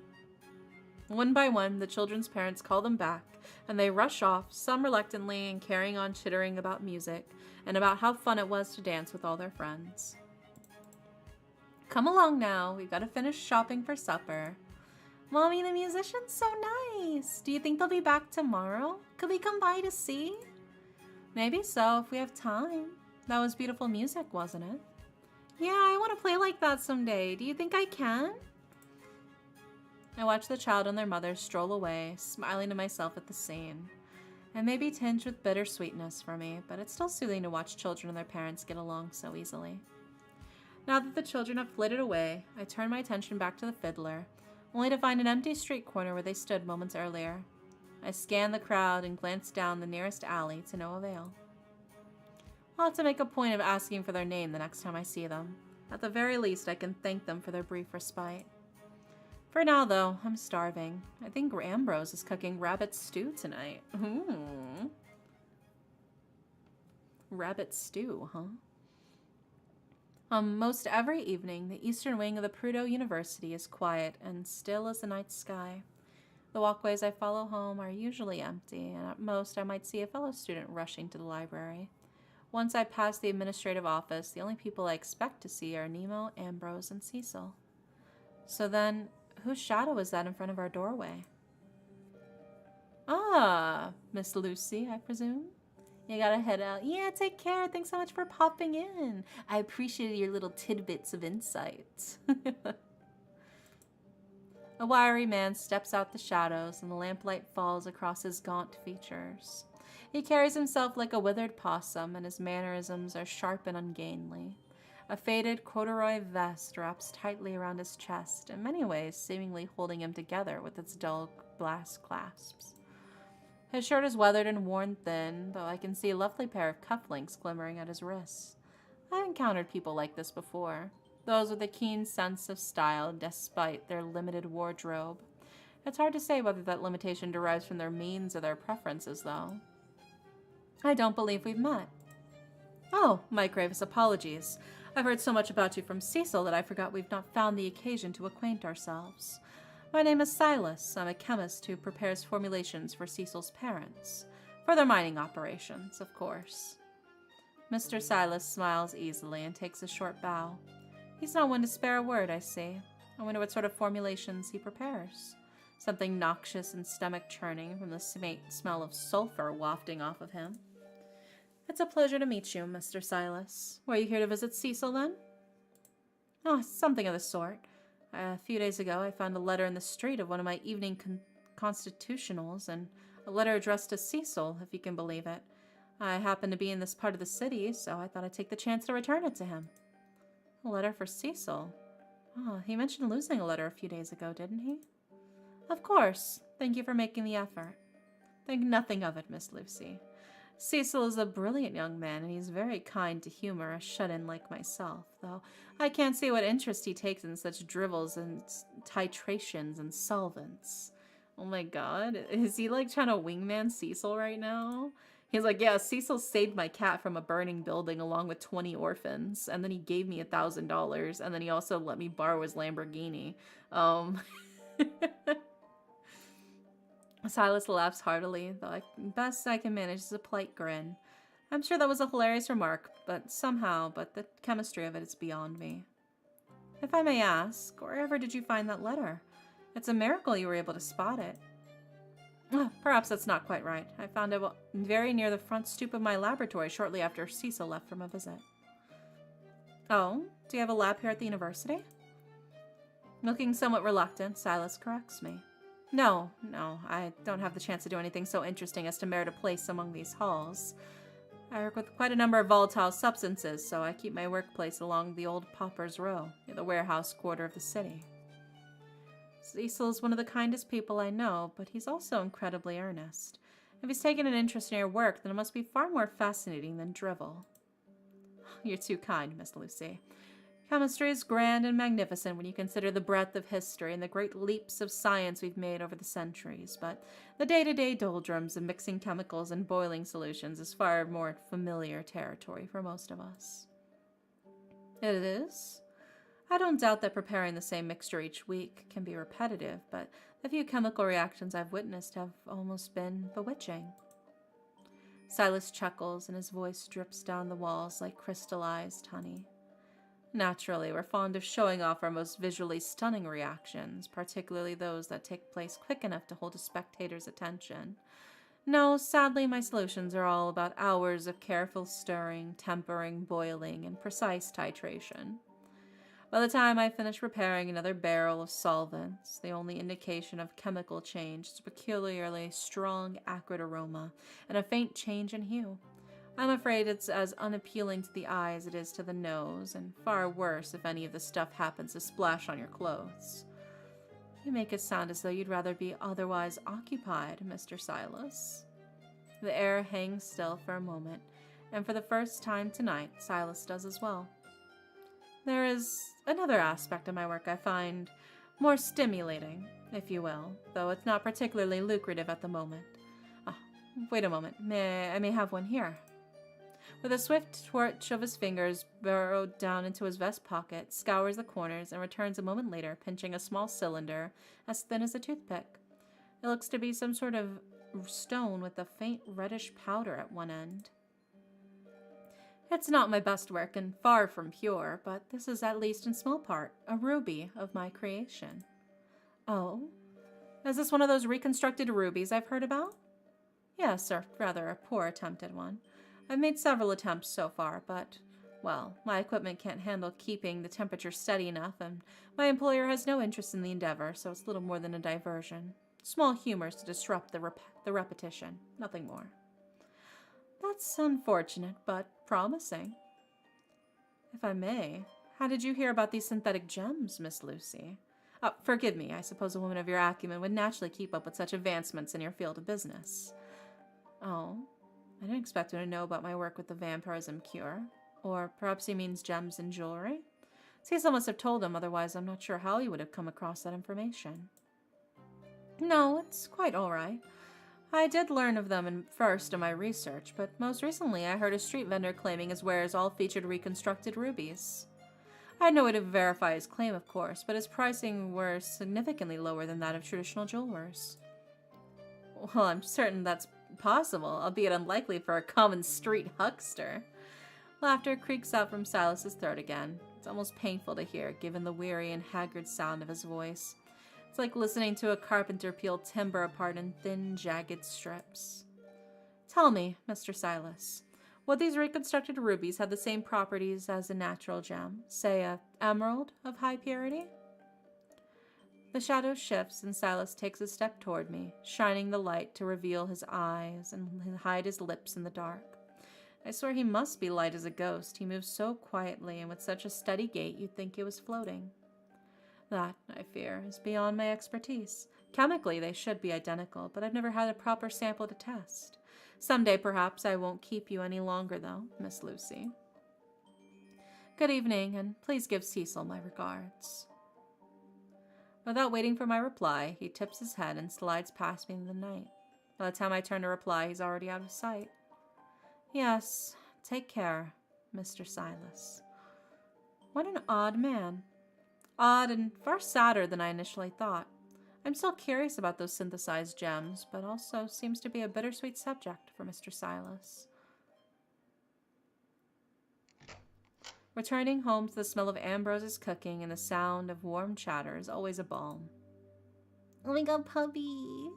Leroy greets me as soon as I enter, panting happily as he circles around me and then trots off towards the living room. The moment I close the front door, Nemo looks up from his edition of the Evening Post and tilts his head at me. Surprised to see that you and Cecil didn't walk home together. Were you off somewhere again? I can't believe you're so quick to assume it's because of me. You're right, though. I only went into town because I didn't see Cecil after class. Is he back already? Nemo nods towards the kitchen. Just a moment ago. Lucie, welcome back.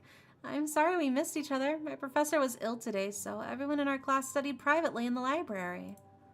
Oh, I see. Well, I didn't cross by the library wing on my way into town, so it's no surprise Cecil would have missed me on his way home. Dinner will be ready in a moment. If you would all set out the table. Nemo raises an eyebrow at me. You heard the man. And so did you. I pull the Evening Post from his hand and swipe the stack of papers he's sorting from the table in front of him. Dinner tonight is not rabbit stew, but in fact a pheasant roast with lemon butter and fresh root vegetables. It's delicious, and it strikes me that Ambrose's cooking reminds me in some way of the fiddler's songs. Oh my god, he's so talented and so beautiful. I can't believe he's already married, bro. They had to lock him down because they knew if Ambrose was single, we wouldn't stand a chance. None of the other male characters would stand a chance against Ambrose. They had to solidify his position as unattainable. There's something refined and joyous about it. Well practiced and yet unrestrained and almost carefree. Or perhaps I was hungrier than I imagined.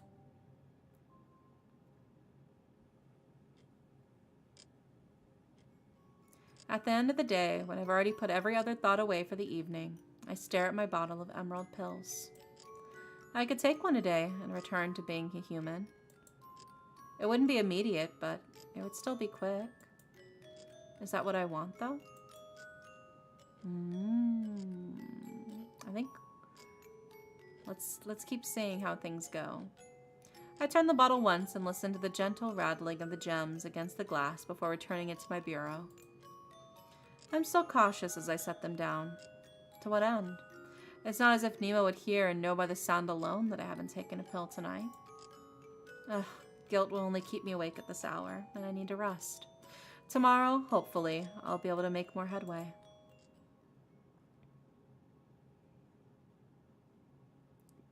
Flashbang. Again. Lucie? Lucie, are you ready? No, not even marginally. I pull my face away from my rumpled pillows and try to squeeze the drowsiness out of my eyes. I can already tell the sun is higher in the sky than I typically find it upon waking. Lucie, are you feeling all right? I shake my head out and pat my cheeks, partially to distract from the drool I wipe off my chin. Yeah, of course. I yawn and throw off my comforter. I must have needed more sleep than I expected. You've been keeping late hours recently. If there's anything I can do to help, I'd do it in a heartbeat. In between all the studying and schoolwork you're already busy with? Well, I can make the time. It's no trouble if it's for you, Lucie. Oh, he's so cute. He's so precious. And I do the same for you, but I should have a handle on these things. I yawn again, and my eyes finally come into focus on Cecil's gentle expression. A thought strikes me as I hear the wind gently rattle against the window panes. Perhaps I don't at the moment, but I promise I'll let you know if I need any help, if you promise to tell me if you're struggling with anything yourself. His smile goes slack for a moment, and his eyes wander away from me. No, or rather, there's no reason for me to worry. There's no reason to worry over me. I should be able to take care of my studies myself. His face lightens again, and I return the smile he gives me. Well, it's already time for class. I'm heading out now, but I'll see you later, Lucie. His hair falls across my face, and I brush it aside lazily. Well, once I'm dressed, I better follow after him. Although, given that today's lecture only covers the theory of things I've already done in practice, there may be better uses of my time. For now, I think I'll head to class. At the very least, it won't do any harm to hear out the professor's lecture on the theory of currency markets.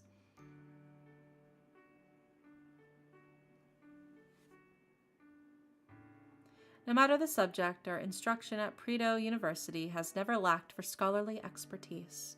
Though my plans for life after graduation have occupied my time recently, I'm rather fond of my classes here. I remember clearly how much I struggled when I first enrolled, but even so, I've always felt that my professors treated me with a degree of respect I didn't often receive in my youth. Sitting for a lecture always reminded me of the feeling of hopeful uncertainty I felt at 13. In many ways, my classes offered some of the first moments of stability in those days.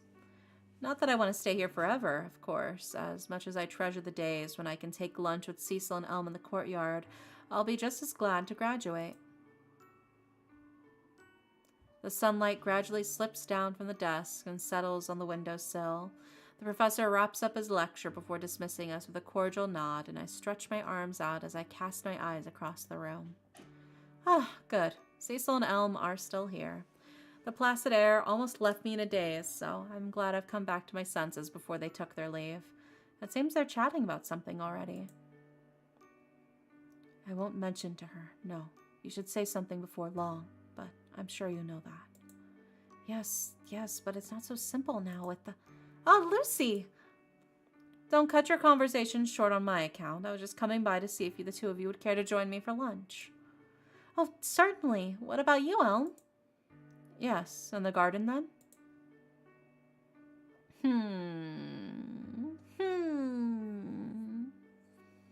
They're discussing something without me. And I think it's about me, too.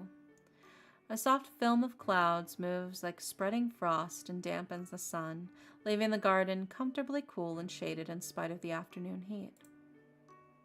There's a cluster of storms out at sea, bleeding into the horizon like a charcoal smudge on a canvas. Elm and Cecil, frame in a high arch of blooming columbine, sit and unpack their meals on a long stone bench. Take the seat next to Elm. I didn't take time this morning to do any more than wrap up the last part of last night's roast pheasant and a baguette, but that should suffice. Elm is staring at me. His eyes dart down to the waxed paper at my side and then over to Cecil's lunch. The two of you often bring similar things for meals and snacks. Do we? And the two of you often walk home together in the evenings. That's only because we're heading the same place because we live together. Elma's staring at me so seriously I can feel the heat rise in my cheeks. Yes, I remember you mentioning that. Yeah, ever since we started school here, or a bit before, really. Since you both enrolled? Yes, is what I'd like to say, but my lips don't move. Why can't I say a word when Elm stares at me like this? That's right, we came to Laurenburg as children, and my brother wouldn't stop fussing over us until we agreed to stay with him and Ambrose. But we don't walk home together that often these days, now that our schedules are so different. I let out the gaudiest laughter. Why is this so mortifying? There's nothing strange about walking home with Cecil, but the longer we talk about this, the more my chest feels like it might rupture. I can't tear my eyes away from Elm's gaze, though, and every moment he stares at me in silence, I feel as though my ears will catch fire. I see. Finally, Elm closes his eyes with a faint, implacable smile. Is that all you are curious about? Yes, or rather, jealous, perhaps, that you've been so close for so long. Jealous? But Elm, you're so dear to us. Cecil exclaims with such force and insistence that he catches both Elm and I off guard. You're a good friend of us, and in a few years' time, we could be just as close. You feel the same, don't you, Lucie? Yes, we're far too fond of you to let you get away now. And if you're truly jealous, you could walk me home this evening. That's right, you can walk both of us home if you'd like. Brief as it is, Elm laughs. I didn't think you'd both need an escort. It would be Nice to see you're home, though.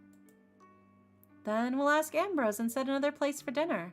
Unless you have reservations about dining with the headmaster? More likely to have reservations about sitting alongside my brute of a brother. I might enjoy that. It's been some time since I ate dinner with anyone else. A dull, hollow pain spreads through my chest. Knowing what I do of his late father, I imagine it's been years since he and Elm shared a meal together.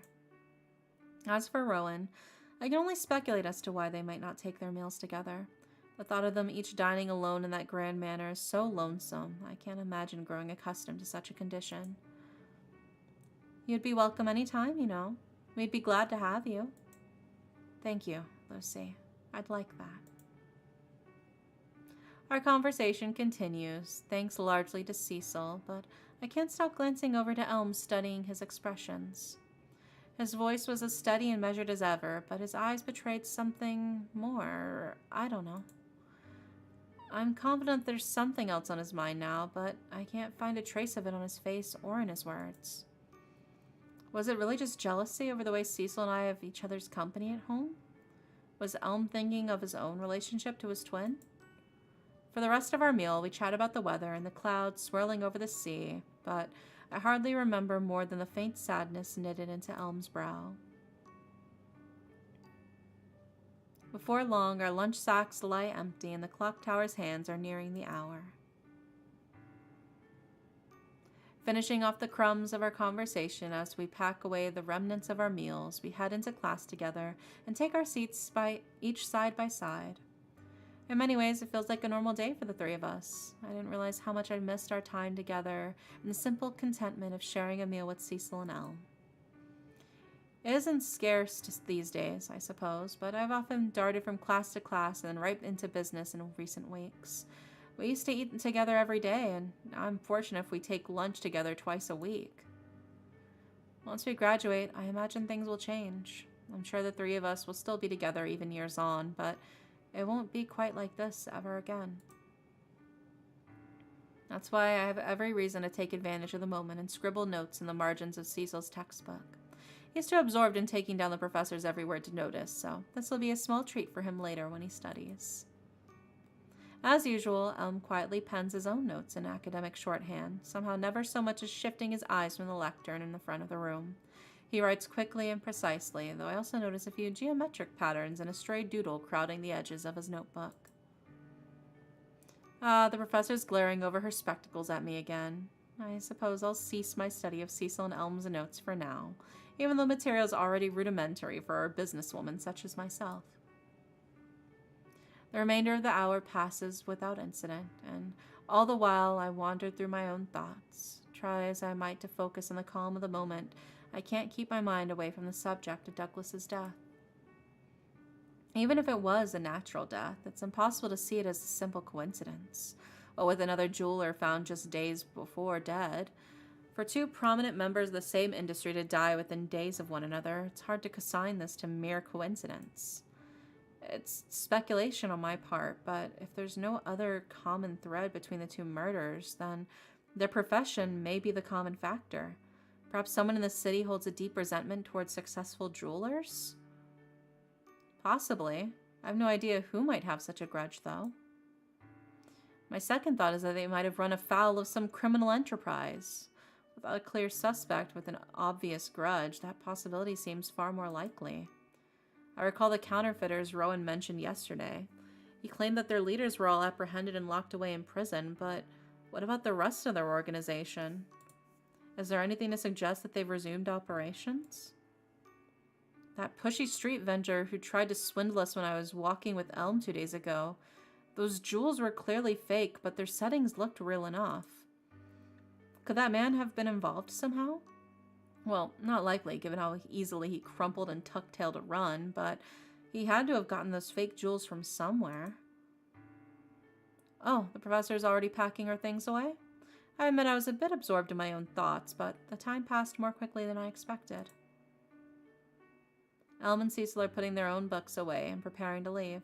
Earlier, I heard them both mentioning heading to the library after class, and as for myself, I think I'd like to put my ear to the ground and find out more about these counterfeiters. If they really are operating again, they'll be a hazard to me in the future, even if they have nothing to do with Douglas's death. And if they are culpable for murder, then all the more reason to dismantle their operations completely. Now then, I wonder if I shouldn't take Cecil or Elm along with me. It would help us cover more ground, and they'd likely have better luck in some venues, though I'm pretty good at sneaking around on my own. Elm, do you have plans for the afternoon? Elm pauses, looking back at me from the doorway of the classroom. I'm planning to make a study guide for the upcoming exam and then undertake some research. Why do you ask? Well, I was hoping you'd accompany me into town. I have a few inquiries to make, and I'd be glad for your company. He pauses again, his eyes drift to the far end of the hallway. I'm sorry, I need to take care of this first. Oh, I see. Another time, then. Elm walks away after making a slight nod, or perhaps it's only my wishful thinking. I already had an inkling that he was otherwise engaged, but I had hoped. Well, nothing to do but hurry along. Damn, I thought that was my chance. Ugh. As expected, the heart of Laurenburg is lively and pulsing with traffic of every sort at this hour. The seemingly endless flow of pedestrians and carriages make the city center feel as though it could never fall silent. As soon as the sun sets, though, it becomes so quiet that it seems almost an entirely different place. Fortunately, I still got several hours of daylight to work with, even with a flock of high clouds threatening to dampen the sun. I've got 2 goals today, and by luck, they coincide nicely. To start, there are a few more potential business partners I'd like to approach, yet again. Though in all honesty, I'm more keen to learn whether or not any of them had heard of the counterfeiters that Douglas had confronted in the past. I pull open the door of a quiet goldsmith's shop, step across the threshold, and nearly stumble backward. Elm? Instead of a haggard old smith polishing chain or twisting silver, I find Elm standing just 3 paces ahead of me. I clear my eyes for a moment, thinking it must be Rowan instead, but no. Elm turns back to greet me with his usual quiet glance. Lucie, I'm glad you came here first. I plan to find you once I finish this. What is this you're engaged in? I thought you were heading to the university library. I decided to handle my non-academic research first. Elm stops for a moment, glancing across the empty counter as if considering how best to word his reply. This is part of a favor for Rowan. Oh? What sort? Elm smiles faintly, though I can't detect any joy in it. It's as if his face is turned to glass and clouded over, and now I'm not sure how to read his expression. I can only hope that this is a sign he's on better terms with his brother. Given the way he still shies away from speaking of him, though, I don't feel confident of that. I'm reaching out to a few of his colleagues regarding recent matters. Are you here for business? Yes, among other things. Is the owner in today? As if to answer me, a door at the back of the shop opens, and the silver head of the shop's owner emerges from his storeroom. He greets me with a cordial smile and bids me to wait a moment before turning to Elm. Although they're being discreet, their voices still carry throughout the room. 7 last week, yes. 5 the week before, but prior to that I can't recall any for some time. Not since that awful business all those months ago. I mentioned it to your father, yes. I can't recall the day precisely, but it was perhaps 10 or 11 days ago now. His death is a terrible loss to us. Your father was always quick to offer a hand to the rest of us, even when we were competitors. The shopkeeper folds his hands together and says something else I can't quite make out, a frail smile forming under his beard and mist in his eyes as he claps Elm on the shoulder. Elm flinches almost imperceptibly, nods his head, and says a few words of thanks, and then turns to leave. Lucie, I'll wait outside for you, if that's all right. Oh, yes, of course. I won't be long. And indeed, it doesn't take long for the owner to politely insist that his workload is already straining his health and that he couldn't possibly take on any new business partnerships at this time. Unsurprising, given that he answered similarly to the letter I sent him some weeks ago, but it was worth asking.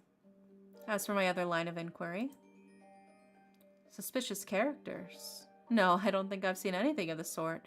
Thankfully, the city's far safer now than it was a decade ago. I see. That's good. I had heard that there were some counterfeiters operating a racket in the city, so I thought it best to keep myself apprised of the situation, given my business.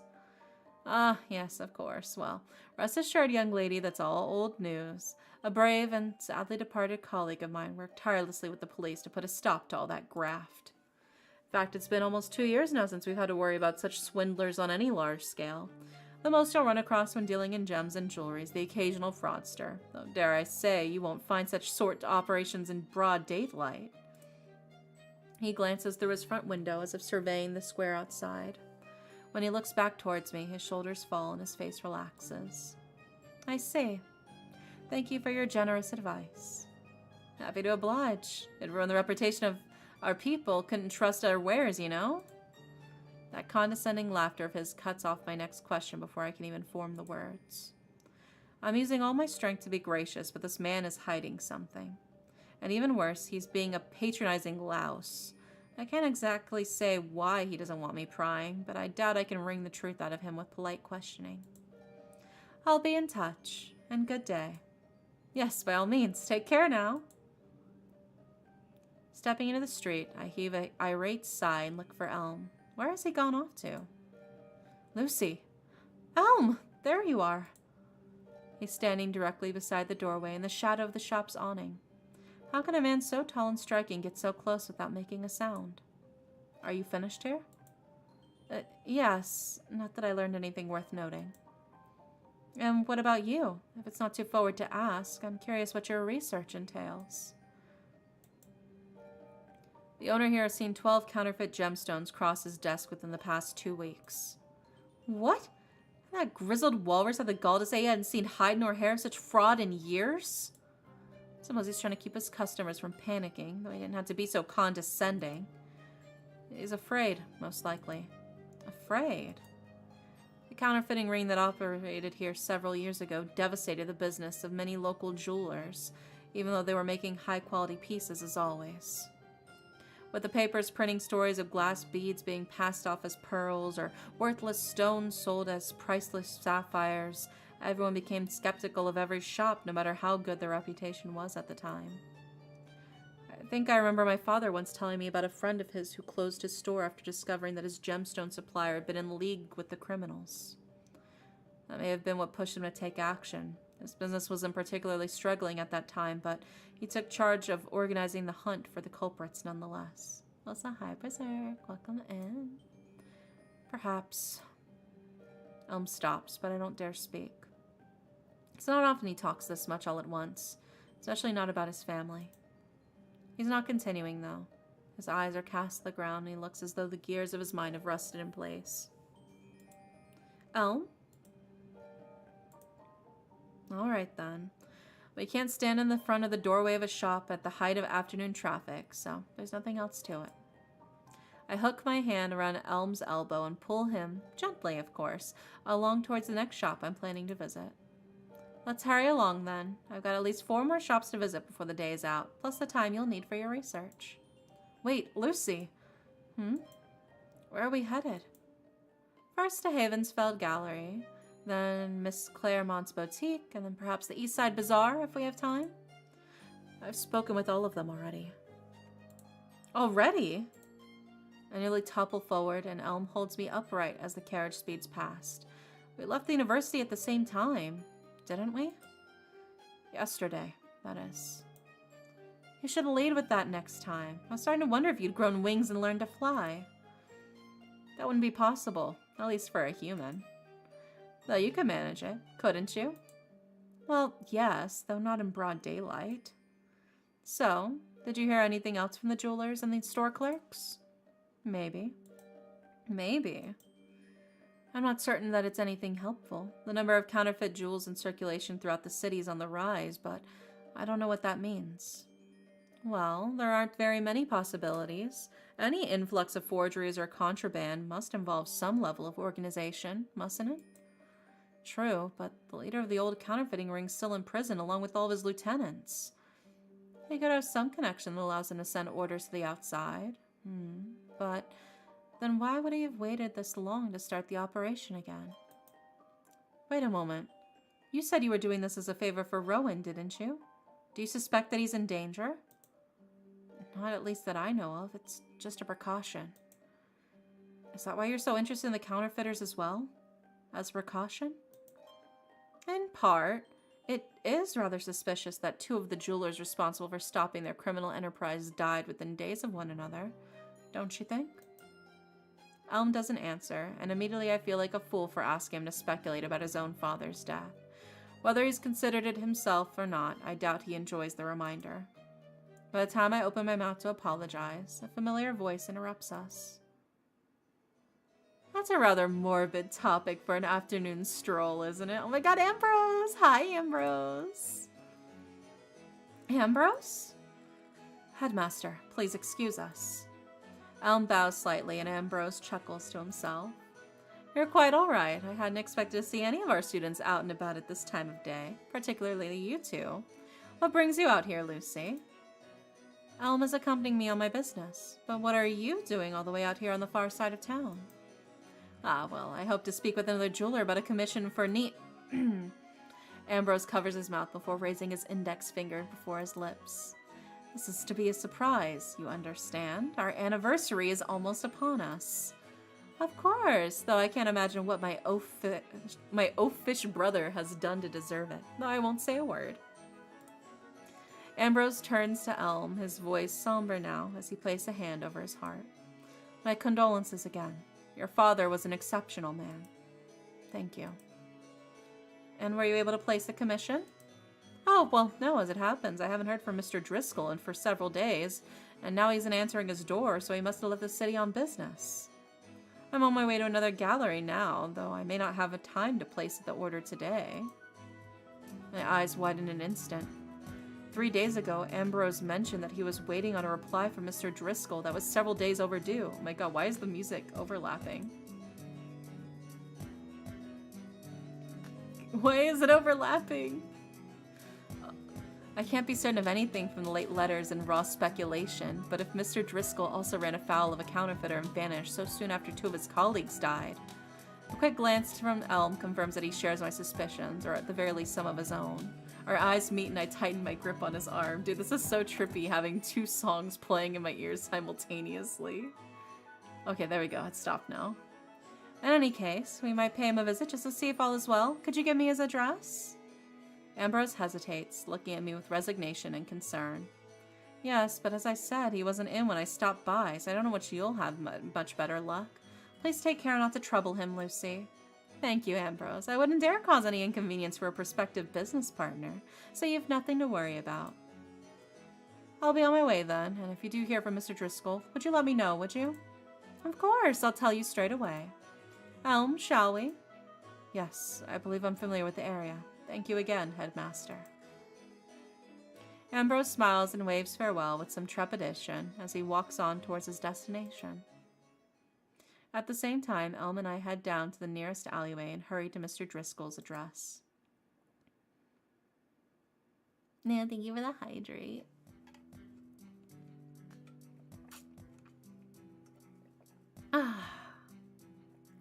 In a city as lively and prosperous as Laurenburg, it's rare to see any building or fixture that can recall the earliest days of the settlement. Back before the construction of Predo University, long before the modernization of the port and the mercantile districts, the streets were paved with rough-hewn stone, and a few homes were built to stand the wear of the centuries. Yeah, good night, Acolyte. Sweet dreams. Thanks for hanging with me. Even the city center, which has stood in much the same place since the city's founding, as I understand it, doesn't reveal the full breadth of its history to a casual observer. Streets have been repaved, crumbling walls rebuilt, and nearly every structure has seen itself either entirely renovated or, more often, entirely replaced. It's exceedingly uncommon, then, to walk down a street such as the one which plays host to Mr. Driscoll's home and workshop. Our feet strike upon large, weathered paving stones with each step, and I imagine any one of them might wrench a carriage wheel out of place. Ancient trees plunge their roots beneath moss-covered stone walls that somehow sway and bend without buckling. The dense canopy above shades us from the sunlight. While none of the houses from the earlier days of Laurenburg still stand here, it's still one of the oldest residential districts in the city and a preferred neighborhood of well-to-do vampire families. Mr. Driscoll, a notable jeweler and gemsmith who turned down one of my best inquiries with a curt no and best of luck looking elsewhere, is one such case. I know of him by reputation as well as regarded, but ornery man who seems to take jobs entirely on a whim. His work is eccentric compared to his peers, but it's always exquisite. I can't imagine what sort of piece Ambrose intends to commission of Mr. Driscoll, but I do hope he accepts Ambrose's offer. The thought of Nemo wearing one of Mr. Driscoll's more boisterous pieces as he hammers away at loose railings on a campus is so singularly amusing it makes me grin. Elm, on the other hand, seems to know the jeweler in another capacity. He's hardly needed to consult the straight signs to find our way. I'm not sure if I should interrupt him while he's focusing so intensely, but I may not find a chance to ask about this once we arrive. I take it your father was acquainted with Mr. Driscoll? Elm stops for a moment, surveying the tangle of cross streets at an intersection before proceeding forward. Not exactly. His late wife and my mother were cousins. We made several visits when I was a child, but that stopped once Mrs. Driscoll passed. My father and Mr. Driscoll kept in touch often enough after that, but only for business. They were only ever on professional terms, I think. I see. Was he one of the colleagues your father enlisted to take down the counterfeiters in the past? I don't know. I assume he spoke with most jewelers in the city at the time, though I don't know how closely they worked together. Huge big brain theory right now? Massively big brain theory? What if Ambrose is killing them? Anytime he goes up to ask for them to make an engagement piece for Nemo, if they say no, he just kills them. Insane theory. But not impossible. I don't think it's real, but I'll just put a pin in that theory for now. Have you met them then? Mr. Driscoll? I must have, though. I don't remember him very well. I'm not sure he'd recognize me now. Hopefully we'll be able to ask him ourselves. This is the place, is it not? We stop outside a stately home with a polished stone pathway winding up a steep incline to a pair of tall, hand-carved oaken doors. A signpost and an oil lamp at the edge of the property mark it as Driscoll's Fine Metal and Stone, so this is certainly the right place. The house bears no outward sign of neglect or disrepair, though it lacks any sign of life or activity. Every curtain is drawn and every window shuttered, though that may just be the habit of a recluse. Elm and I trudge up the steep walkway and give the door knocker a swift rap. Nothing but a dull echo answers me. For good measure, and to abide by Nemo's insistence that I exercise caution, I knock 3 more times before trying the handle and finding the door unlocked. An acrid scent floods the air around me the moment I set foot inside. It's something oddly damp and metallic, like petrichor and mold. Elm enters behind me, the door closes quietly, and surveys the hall before us. Mr. Driscoll, are you open for business? It's oddly quiet. Elm is understating the matter. The air in this house is still as it is sour. I would have expected a clerk or a housekeeper at the very least, but even after our 3rd call, we received no response. I don't want to barge in too quickly in the event that he's just taken a late afternoon nap, although I might have plenty to examine in the foyer here. This coat closet, for example. If he's really gone away on business, I expect this to be at least partially empty. Completely full, with every hanger occupied. Lucie, I don't think we should rifle around through there. He could come down at any moment. I hope he will, though I'm not sure we'll be so lucky at this point. Is that mud on his riding jacket there? Where? I don't see anything but... A loud knock at the door shocks me like freezing rain. Someone's just outside, but I can't make them out through the curtains. Is it another customer? A neighbor? If something has happened to Mr. Driscoll, then the 2 of us are in a very precarious position. We need to hide. Elm, hurry. But wait. Mr. Driscoll! Mr. Driscoll, have you returned? Oh my god, we're gonna hide in the little closet? Quiet, I can hear my own breathing as I strain to listen. The coat closet's more cramped than I expected. Elm must have lost his balance when I pulled him in here because he's leaning toward me, supporting himself on the wall behind my head. He's too close. Oh my gosh. Is that one of his neighbors? Can you see, Lucie? I don't think I... Ow! My hair's stuck on the door. Is it? Hold on. Wait, what are you doing? His eyes are focused on mine. He's sweeping one hand down behind me, brushing his fingers through my hair to find the lock that's caught in the door. I said, wait a moment. I'm sorry, did I pull too hard? No, but you'd have to stare at me this whole time? Sorry, I didn't realize it. I'll try to avoid it. It's fine, just hurry. If that person comes inside, I don't want them to see a bushel of hair sticking out of the closet. I can't turn my head without tugging on my own scalp, so I'm fixed in this position. The best I can do is glance as Elm leans closer. I can see him clearly, even in the dark. His face is so close, I feel his breath on my nose, and it tickles my skin. Has he always been so meticulous? He's untangling every knot he finds along the way, and it's soothing, actually. If we weren't trapped here under the threat of a neighbor bursting in to call us intruders, this might be rather nice. I wonder if Elm would brush my hair out if I asked. No. What am I thinking? That's absolutely not the sort of thing I can just ask of a friend. And why is he being so painstaking and gentle? If he just gave it a swift tug, we'd be done with this. My face and ears are flushed. Unbelievable. This is not the time to be swooning like a schoolgirl. There. Is that it? Elm's fingers are so precise and delicate, I barely feel a thing as he coaxes my hair free from the door frame. The knocking has stopped as well, but neither of us move. We wait, staring at the closet door and listening for any sound of movement outside. Elm fidgets after a moment. I hadn't noticed before, but the low ceiling has forced him to crane his neck down. It can't be comfortable to hold in that position for long, and who knows how much longer we'll have to hide in here before the neighbor takes their leave. I can solve all of our problems simply then. If the ceiling is too low, you can kneel down while we wait. Oh, that might help. Would it be too loud? I doubt it'll be any louder than our whispers. Take care of the mud, though. He nods and gently removes the stained riding jacket beside him, folding it in his hands and then placing it on the floor as he slowly kneels down, right in front of me. Oh my god. Sheesh. I didn't think this through. Thank you. This is far more comfortable. That's good. I need to get out of here. Why is he looking up at me? There isn't much else he could look at in here, I'll grant him that, but he looks so soft and winsome when he kneels down like that. Alright, that's long enough. Oh god, now we're getting flashbanged. Finally, it takes a moment for me to catch my breath again, but now that we're not stuck in such tight quarters, I can dust myself off and find my composure again. Oh my god, we were in the closet together, bro. Sheesh. Elm is still stuck in the closet for some reason. He seems to be staring at the muddy riding jacket he used as a cushion. I told him to take care of it, and look now. His trousers are covered in dry, dusty...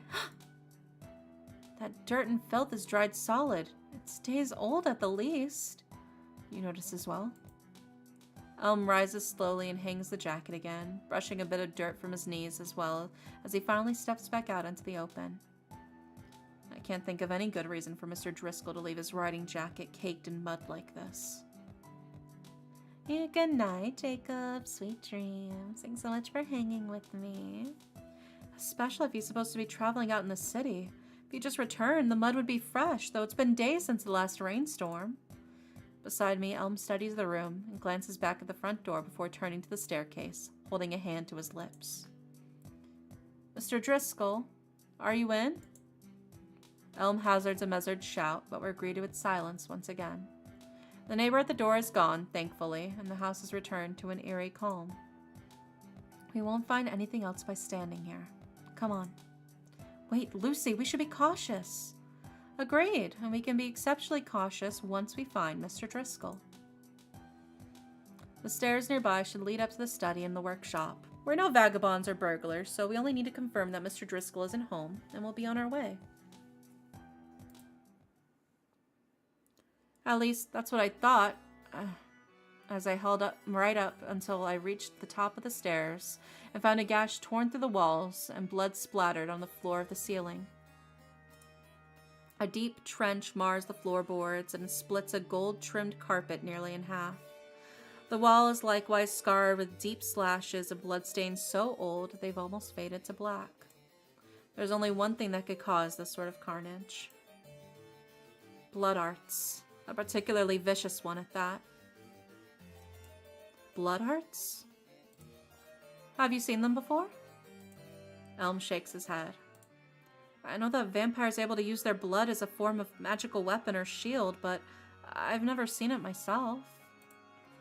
Have you used them? Me? A few times in the past. I see. Could I? Elm shakes his head quickly. Never mind. Can you tell me who was responsible? Not just from this, but Mr. Driscoll was certainly capable of this much himself. You're already using such past tense. Let's keep looking. With any luck, I'll be proven wrong. I was not proven wrong. Mr. Driscoll's study doesn't play host to the grisly scene I'd brace myself for. There is no rotting corpse or mangled flesh, no tragic skeleton clutching its fists in anguish, and no sign of Mr. Driscoll or anyone, for that matter. Instead, a calamitous amount of blood stains nearly every surface, splashed across the drawn curtains and seeping into the papers scattered across the desk and floor. A pair of jeweler's loupes are caked in coagulated filth. Books lining the shelves nearby are swollen with dark stains, their pages warped and fused together. I cover my mouth, and Elm's face wrinkles at the smell.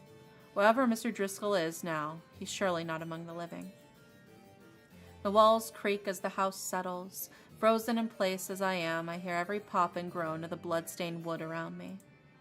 There's a suffocating weight to the stagnant air as it fills my lungs. Before this moment, I saw the bloodstains in the hallway as a sign of a struggle.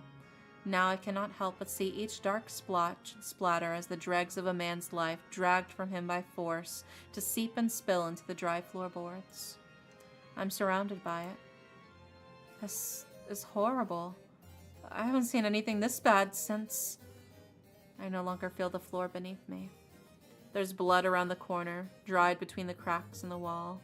A memory bubbles up through the stained floorboards, and I shove it back down, pushing aside thoughts of narrow halls, of life rushing out of its open wounds. Calm yourself. Keep your eyes open. If I close them for too long, I'll be like a child lost at sea again. Why is there always so much blood? Elm slowly approaches the desk, using a handkerchief to cover his mouth and nose as he examines every angle of what appears to be the center of the devastation. My feet stick to the floorboards, yet my legs pull them up and drag my body onward. The trepidation that drags against my heel is weaker by the narrowest breath of the compulsive curiosity which pulls me forward. Now that I have a sense of what happened to Mr. Driscoll, my fears are weaving themselves together into something more distinct. This can't be a coincidence. The blood is old, and there's no way to know for certain, but... Do you see anything in there? Stacks of letters, most open and stained beyond reading. Let me see. Wait, isn't that Ambrose's handwriting? This? You would know better than me. The finely printed return address marks it as one of Ambrose's letters, and it seems to be unopened. It looks to be the earliest letter he sent, so by that timing... It looks as though Driscoll received this letter from the post, but hadn't yet opened it. Do you see any others like this? I search the desk in vain. While I can't know for certain, I expect this puts Mr. Driscoll's presumed death somewhere between Ambrose's first and second letters. I'll have to ask him where he sent them to be more precise than that. Tried reading the name of this game and my tongue retired on me. It is a very long title. Yeah, Crimson Waves on the Emerald Sea, Amaranth Moon. Amaranthine Moon. Yes, I noticed it too. He must have had it in front of him when all this happened. Gal evening, hi J-Bomb. We both fix our eyes on the folded paper drenched in blood at the center of the desk, though the most notable thing about it is the distinctly hand-shaped region in the center of the page that seems to be free from stain and gore. What's more, I recognize the writing, at least what little of it I can still make out. This is a letter from Douglas. Elm stands with his mouth agape. He stares, shifts his eyes away, and then quietly moves to examine nothing in particular in the opposite direction. I can't blame him. I'm barely able to keep my hands from shaking as I read the letter myself. I can't imagine how it must feel to see your father's words in such a setting. That despite our tireless efforts and your generous contributions, I've found that has reassembled with fresh tendrils and a new captain at the fore, unlike the previous. And so I bid you caution and pray alert me should you see any forgeries cross your path. To the police, swiftly as I'm able, I pray it will be swift enough. Douglas's signature bleeds into the stain that obscures the rest of the page, but I can see enough of it to confirm that he signed it with his own hand. He knew the counterfeiters were on the move again, didn't he? I can't read the date, but perhaps Douglas sent letters like this to the others he worked with in the past. A sound echoes from downstairs, the creak of an old floorboard that rings throughout the house. My skin chills and I feel a shiver run down my neck. Is someone there? Did you hear the door? No, but I'm sorry, I wasn't listening closely. I'll keep watch on the hall. I nod silently, and Elm takes up position in the open doorway. If there's anything else that could tell us about these criminals or what happened to Mr. Driscoll, I'd like to find it quickly. This house has been a hellish experience for my nerves, though. I'll admit it's exciting. The other letters lying across the desk and floor are legible, mostly plastered with blood and stuck to whatever surface they're resting on. There's no other sign of struggle here. No deep gashes like the one in the hallway, and no other obvious signs of violence. From the position of the handprint on Douglas's letter, along with a few other unstained segments of the room, I gathered that Mr. Driscoll was standing behind his desk and leaning forward to support himself. He probably tried to fight back, but I can't imagine it went well for him, given his absence and the state of our surroundings. Wait, there's something else on the floor here. A shard of broken glass? Ah! I spin around and pull back the curtain to find 3 shattered panes and an otherwise intact window. This window faces away from the street, so I doubt anyone would have noticed unless they were already snooping around.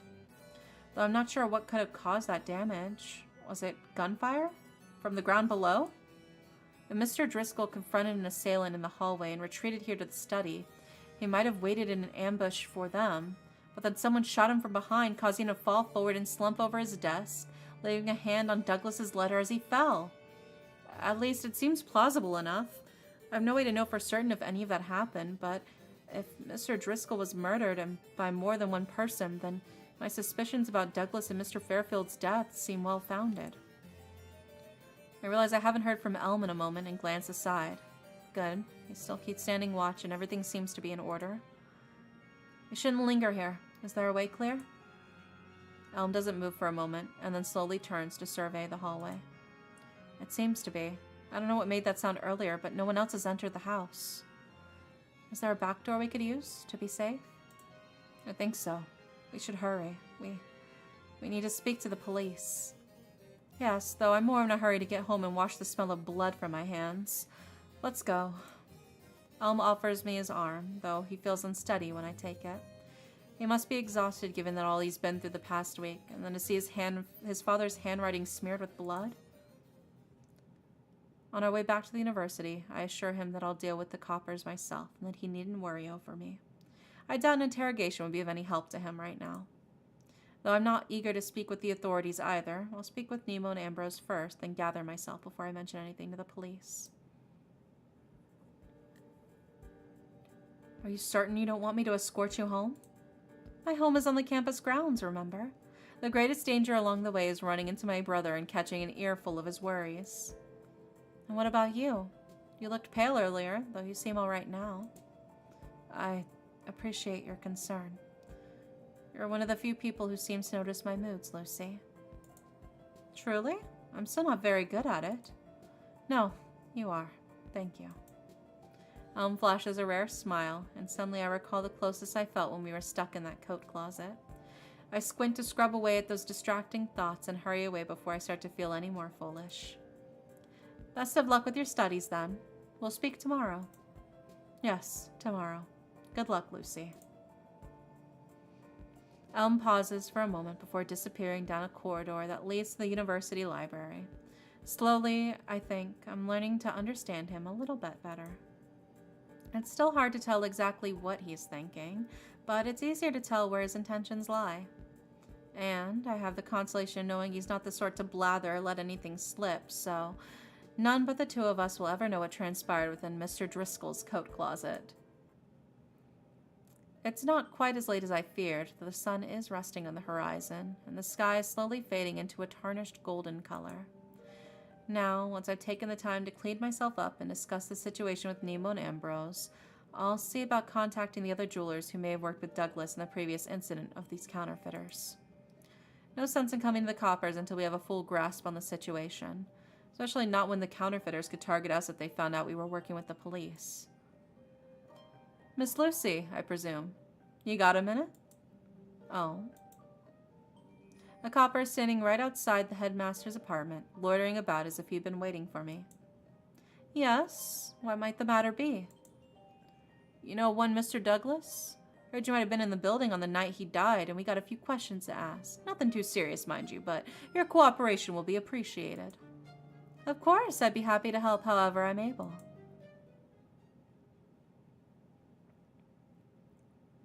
Yes, of course. Good evening, officer. What a tedious pain.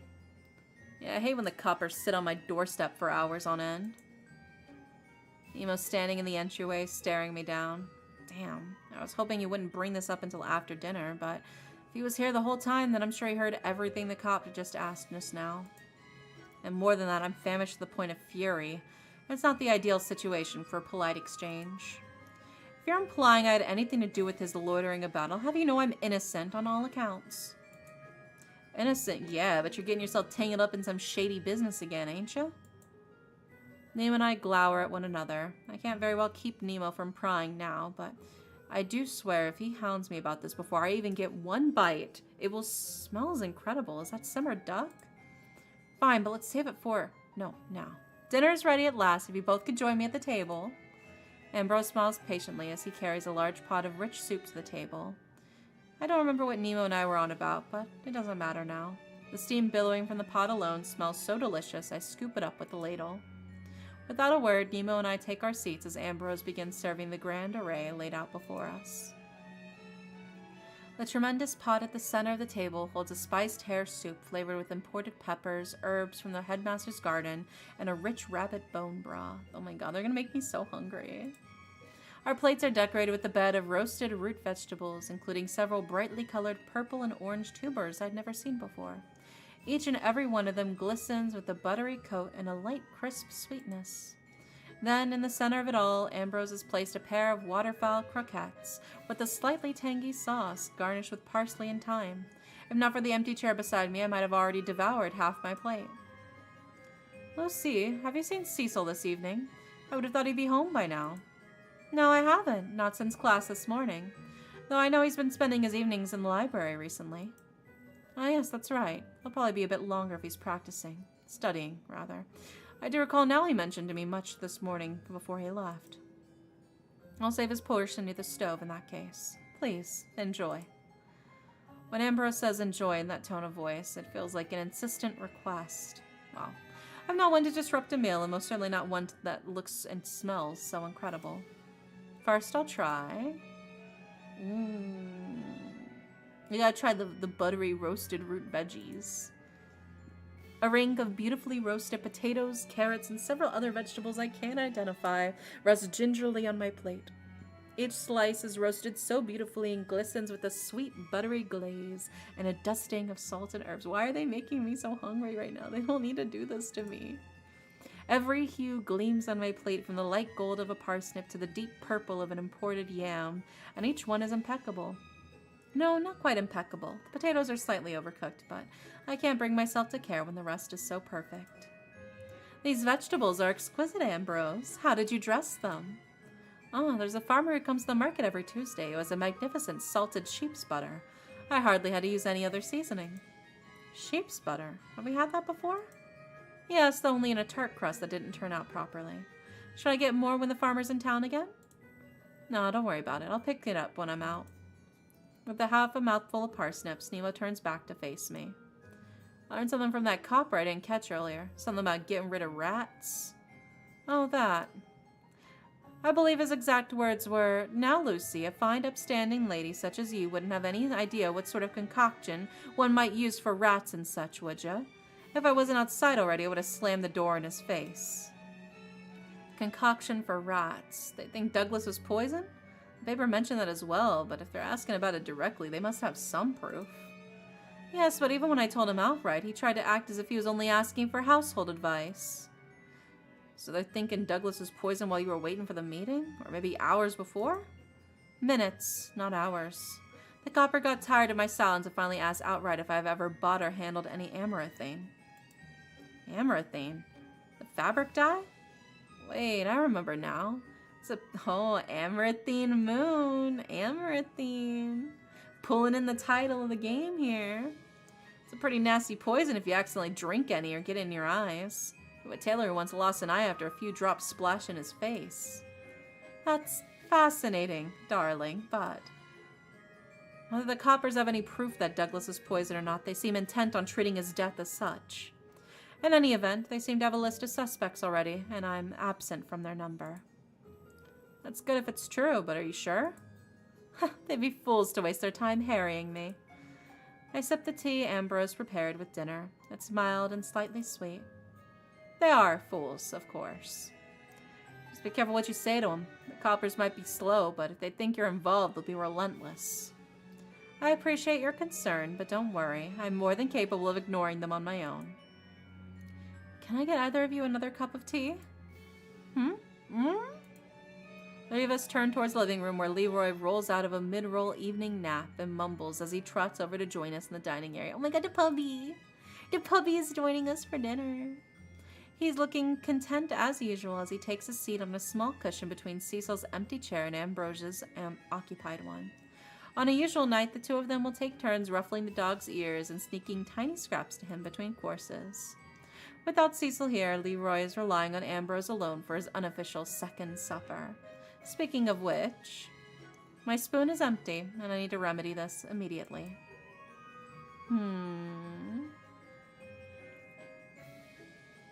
We'll go for the perfectly crisp waterfowl croquettes.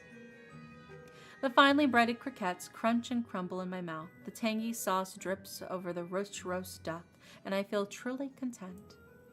It only lasts until the next bite, of course, but it's splendid nonetheless. Perhaps a bit simple compared to Ambrose's other undertakings, but it's perfectly cooked. Ambrose, the croquettes are as good as any I've had from the restaurant. They're magnificent. I'm glad you approve. They turned out quite nicely, I think. Yeah, pretty good. My brother barely managed to speak through a mouthful of croquette, though I think this dish deserves higher praise than a mere pretty good. His manners are still terrible, but Ambrose is pleased.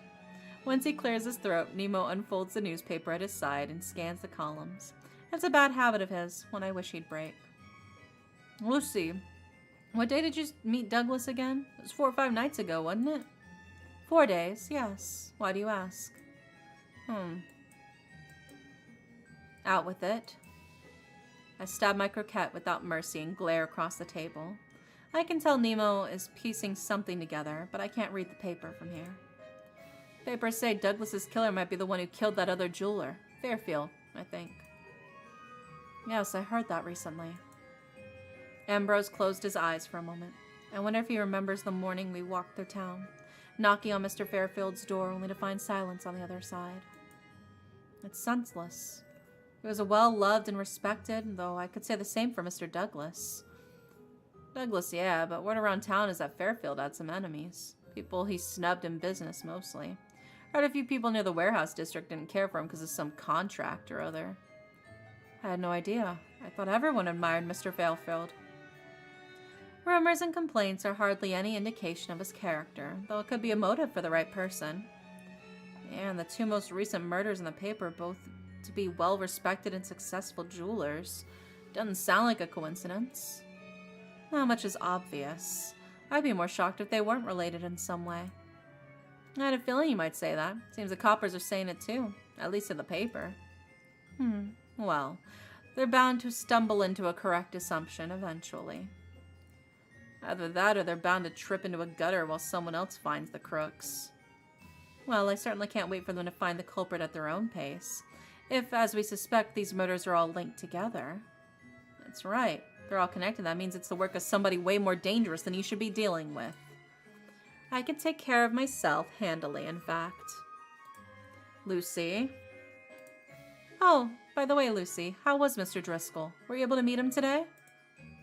Ambrose is smiling gently. I can tell he wants us to change the subject and stop poring over the probabilities of murder at dinner, but unfortunately, he asked the worst possible question.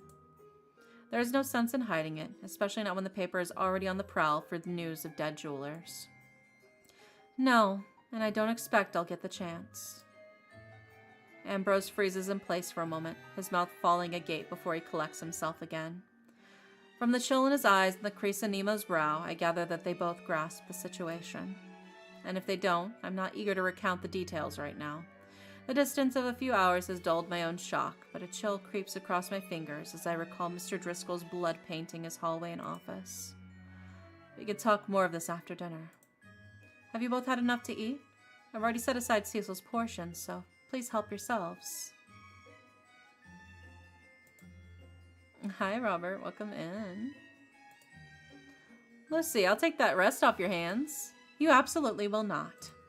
I snatch my plate back before Nemo can abscond with the remains of my croquette. I often think my brother attempts robbery at the dinner table as a way to change the subject or ease the atmosphere, but it's just as likely he's a fiend for his husband's cooking. Whatever the motive, I dispatch what's left of my croquette and prepare for my next course. Ruff. Yes, Leroy? Ah, wait a moment, I'll get you some water. The croquettes can be a bit dry if you have them without the sauce. I can get that. If you're already done all the work, do you want a glass of port while I'm up? Oh, yes, thank you. Nemo disappears in the kitchen while Ambrose pats Leroy's head. Oh, he's such a good little doggy. While they're otherwise occupied, I acquaint myself with the only part of my plate left untouched. Nemo returns with a shallow bowl and a steep wine glass, both generously full. When he takes his seat again, I taste the now pleasantly warm soup before me. The dark, translucent broth swirls in my mouth and shines like amber. Delicately shredded meat drips with the warm spices and bright herbs. I swear I can almost taste it before it touches my lips. This is immaculate. Ambrose is a good cook, of course, but this tastes divine. The heat of the soup fades just as the warmth of the spices and the succulent hair wash over my tongue. Incredible. Perhaps I was even hungrier than I imagined. Nemo's already drained half his bowl, and before he picks up his spoon again, he glances at me through the rising steam. What did that copper hold you for earlier? I'm sure you heard most of it through the door and the window you've left ajar. I know what you're thinking, but I wasn't trying to eavesdrop on you. I set my spoon down and dabbed my mouth with my napkin.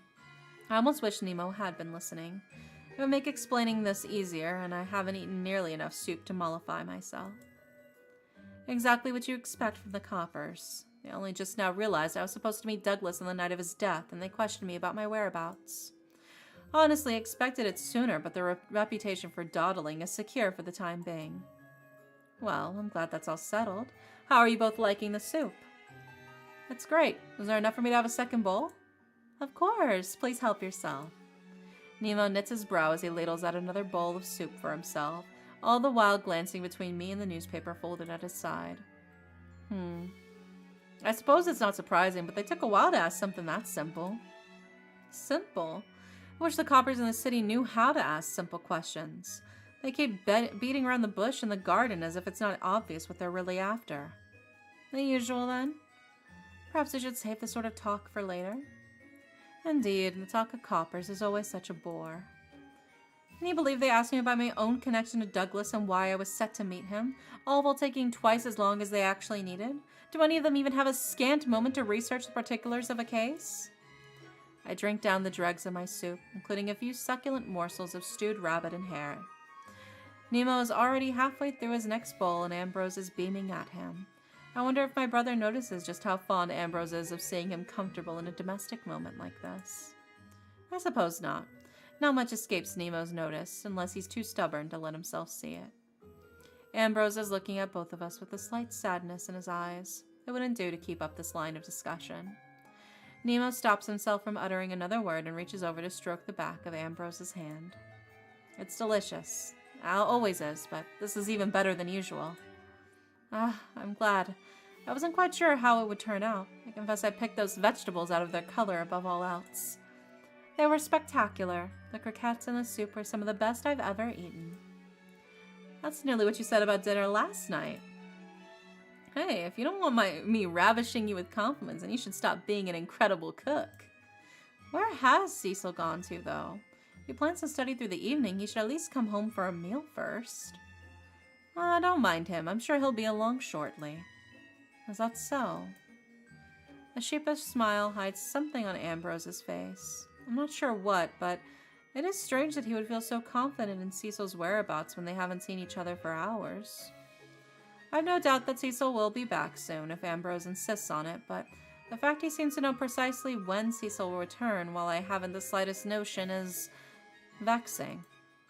Excuse me, if you will. I'll fetch the dessert. Would either of you care for tea or coffee? Coffee, please. What's for dessert tonight?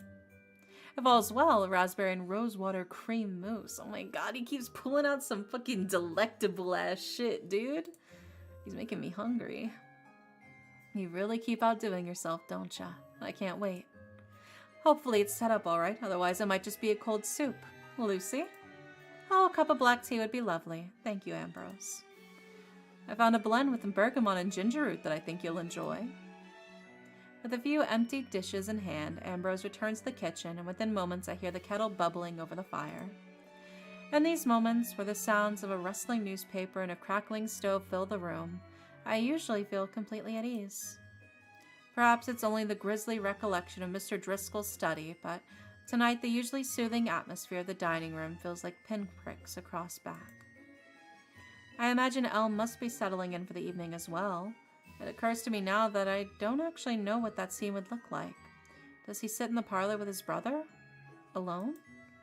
I wonder if he might like to sit and chat with Cecil and I by the fireplace. I imagine he might enjoy Leroy's company too. Yes? Nemo's returned to the newspaper and he's staring at the columns detailing the deaths of Douglas and Fairfield. His eyes hang over a passage for a moment before he folds the paper over and knits his brow. Papers don't have any word about Mr. Driscoll yet. Did the police know? Yes, and don't worry. I only told them we knocked on his door and we noticed a peculiar odor coming from inside. His body was already gone, to be clear. So I'm guessing he poked around enough to know what happened to him? Roughly. No one loses that much blood without needing a headstone soon after. I suppose it's possible he got away, but... Nemo closes his eyes and scowls, and lets his face settle again. I'm familiar with this reaction. My brother worries a great deal about my safety, and I suppose he's had a good cause for at least a few points in my life. But now I'm an adult, and I'm fully capable of taking care of myself, around 1 or 2 murder scenes.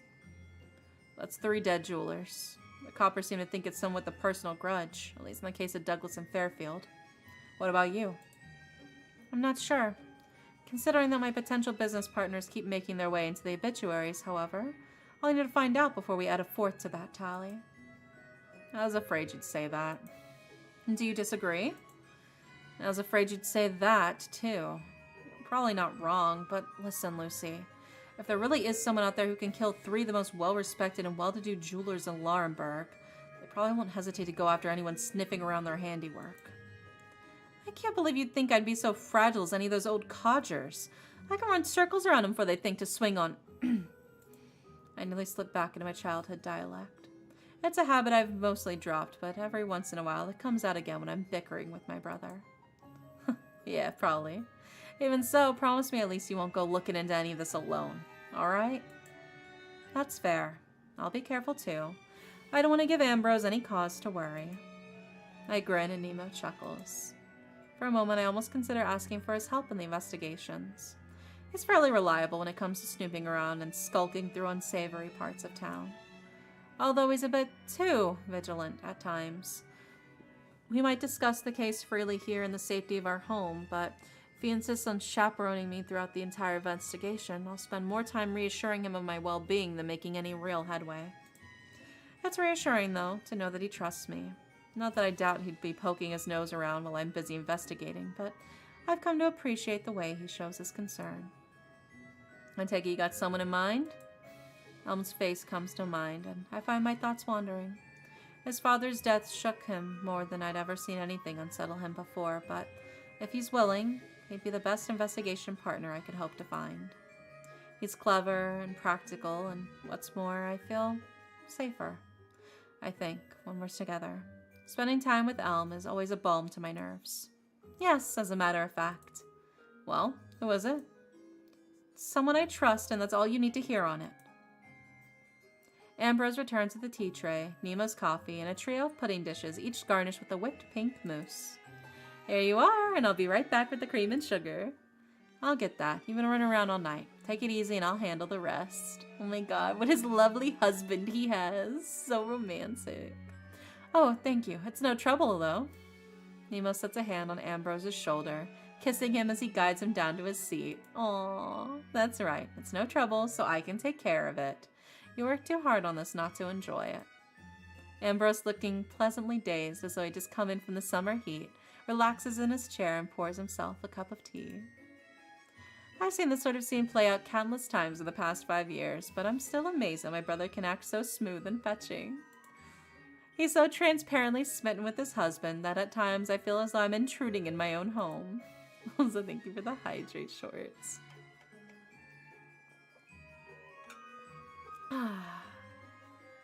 The tea is perfect. Thank you, Ambrose. I'm glad it's to your liking. Now, did I hear you correctly just a moment ago? When you were discussing what young man you'd like to accompany you, is this for a dinner party or a more casual affair? What, Ambrose leans forward, rests his chin on the back of one hand. He's clearly misunderstanding the situation. I do recall you've been spending more time with a few boys in particular, though I won't pry if you'd rather keep it to yourself. He says that, but he's also staring at me with such a forceful concern that I swear I feel my chair sliding backwards. No, or rather, it's true I have been spending a bit of time with several of my friends recently, but it's nothing more than that. Oh, I see. It's always nice to see you enjoying yourself out and about in the city, but perhaps I'm mistaken? Mistaken? In what way? Your classmate, Elm, I believe? You've been getting well acquainted recently, and he keeps coming up in conversations at dinner. Yes, Elm is a reliable and good friend. And charming, I've heard. From where? You, I believe.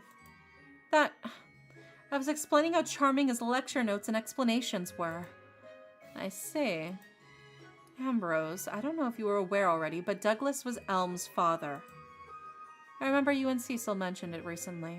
This must be a terrible ordeal for him. I nod as I scrape the soft cream off my dessert. It's tart and sweet with a faint floral aftertaste.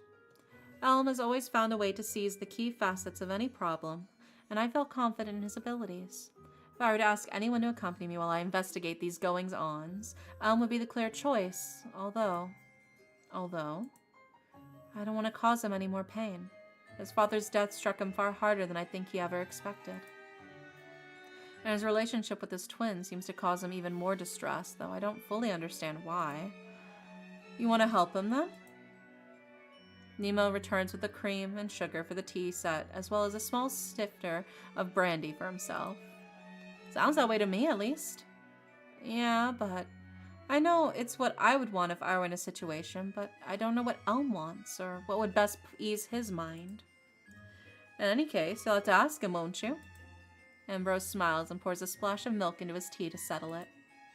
It's clear you're concerned for him, and while I don't know if investigating his father's death is the best course of action, you won't know until you talk it over with them. You're right. Thank you, Ambrose. And you too. I glance over at my brother as he pretends to ignore me as he ruffles the newspaper. Don't get yourself or anybody in a situation you can't get out of. That shouldn't be difficult, at least no more difficult than keeping you off of our shadows. Ambrose, thank you again for the meal. It was even more amazing than usual, and the raspberry cream was perfectly tart. I'm glad you enjoyed it. My cooking instructor will be thrilled to hear I didn't burn this batch. Going to bed already? Yes, I've got a lot to do, and I'll need to rest to prepare. That's only half the truth.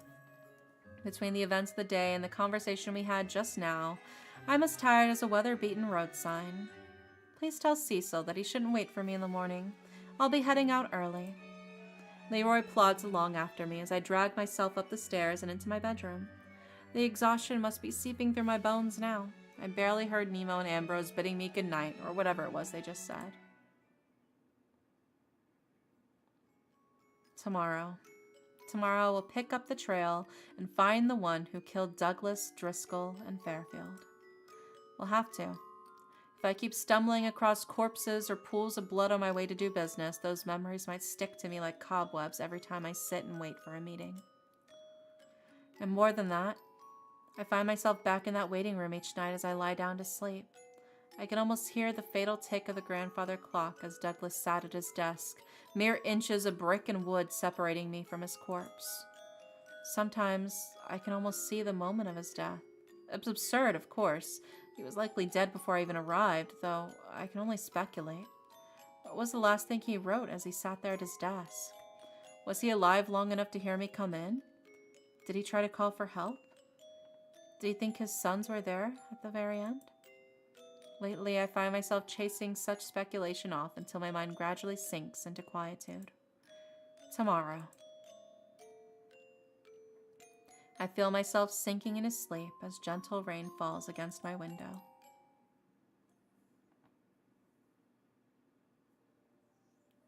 I think we will actually stop it here.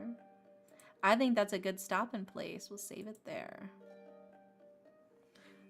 And we're on the Elm route too, so yippee!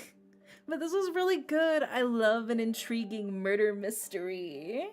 I love it. It's so good. And so far, I haven't had much trouble following along with this because this is, like I said, this is technically a sequel, but it's like a standalone sequel. So I was worried how much I would be missing out on. And like, there's definitely some stuff that I can tell. It's like, oh, okay, I definitely would have known this if I had played the first game. But it's not like affecting the plot for me in a way that feels inconvenient because I haven't played the first game. I'm still enjoying this game a lot, even without having played the first one. So I think it is very well written in that sense of it is very standalone. And yeah, it's very exciting. I love a good murder mystery. I'm a big murder mystery lover. But yeah, I hope you guys will support the devs. Let me grab the Steam link. It is in the YouTube video description if you guys want to support the game. And here it is for Twitch. If you guys want a wish list or get the game for yourself, how much is it actually? It is currently on sale. It is roughly $15 right now. So if you do want to buy the game to support it, highly recommend, honestly. I'm definitely going to be finishing this off stream. But yeah, there you go. I hope you guys will support the devs. Like I said, wishlisting is a free way to support the game on Steam. But if you want to buy it for yourself and play through your own route, if there was another character that caught your eye, you certainly can. But for now, we're going to wrap things up here. All of next week is the start of the Otome Games celebration. So Monday, Tuesday, Wednesday, Thursday, and Friday of next week, I will be streaming, and we will be streaming romance. Lots of Otome games I have set up. So it'll be really hype. It'll be really hype. If you like romance like me and you're excited to see what we got in store, I'm excited to see what we got in store. So it'll be a good time. Let's see who is online right now. Who is up? Yeah, it's Otome season. I feel like it's becoming now like a yearly tradition where I just go on an Otome binge. Let's see.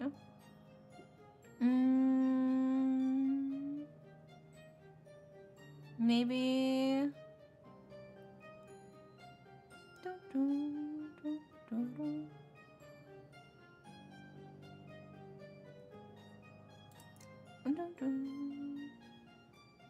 Mayhaps we will raid. You know what? We'll raid Bellsprout. Bellsprout's doing ASMR right now. We'll keep it cozy for tonight. Yeah. Some comfy ASMR to wrap things up for y'all. Because I know a lot of y'all like to fall asleep to my audiobook sessions, essentially. There we go. Okay, so we're gonna raid Bellsprout. He's currently doing ASMR. Speaking of, if you guys haven't listened to my new ASMR roleplay video on YouTube, I hope you do. I'd love to know your thoughts. And if you have any triggers or themes you'd like for ASMR videos I make in the future, I'd love to hear those as well. Tomorrow is community night in the Discord server. We are watching more of Ascendance of a Bookworm, which is one of my all-time favorite isekai anime, period. It's so good. I've been binge reading the novel like crazy. It's fantastic. So hopefully I'll see you guys in the Discord. If not, I'll see you on Monday for the Otome game celebration. But if not, no worries. I'll see you when I see you. I hope you guys have a wonderful, wonderful night. And good night.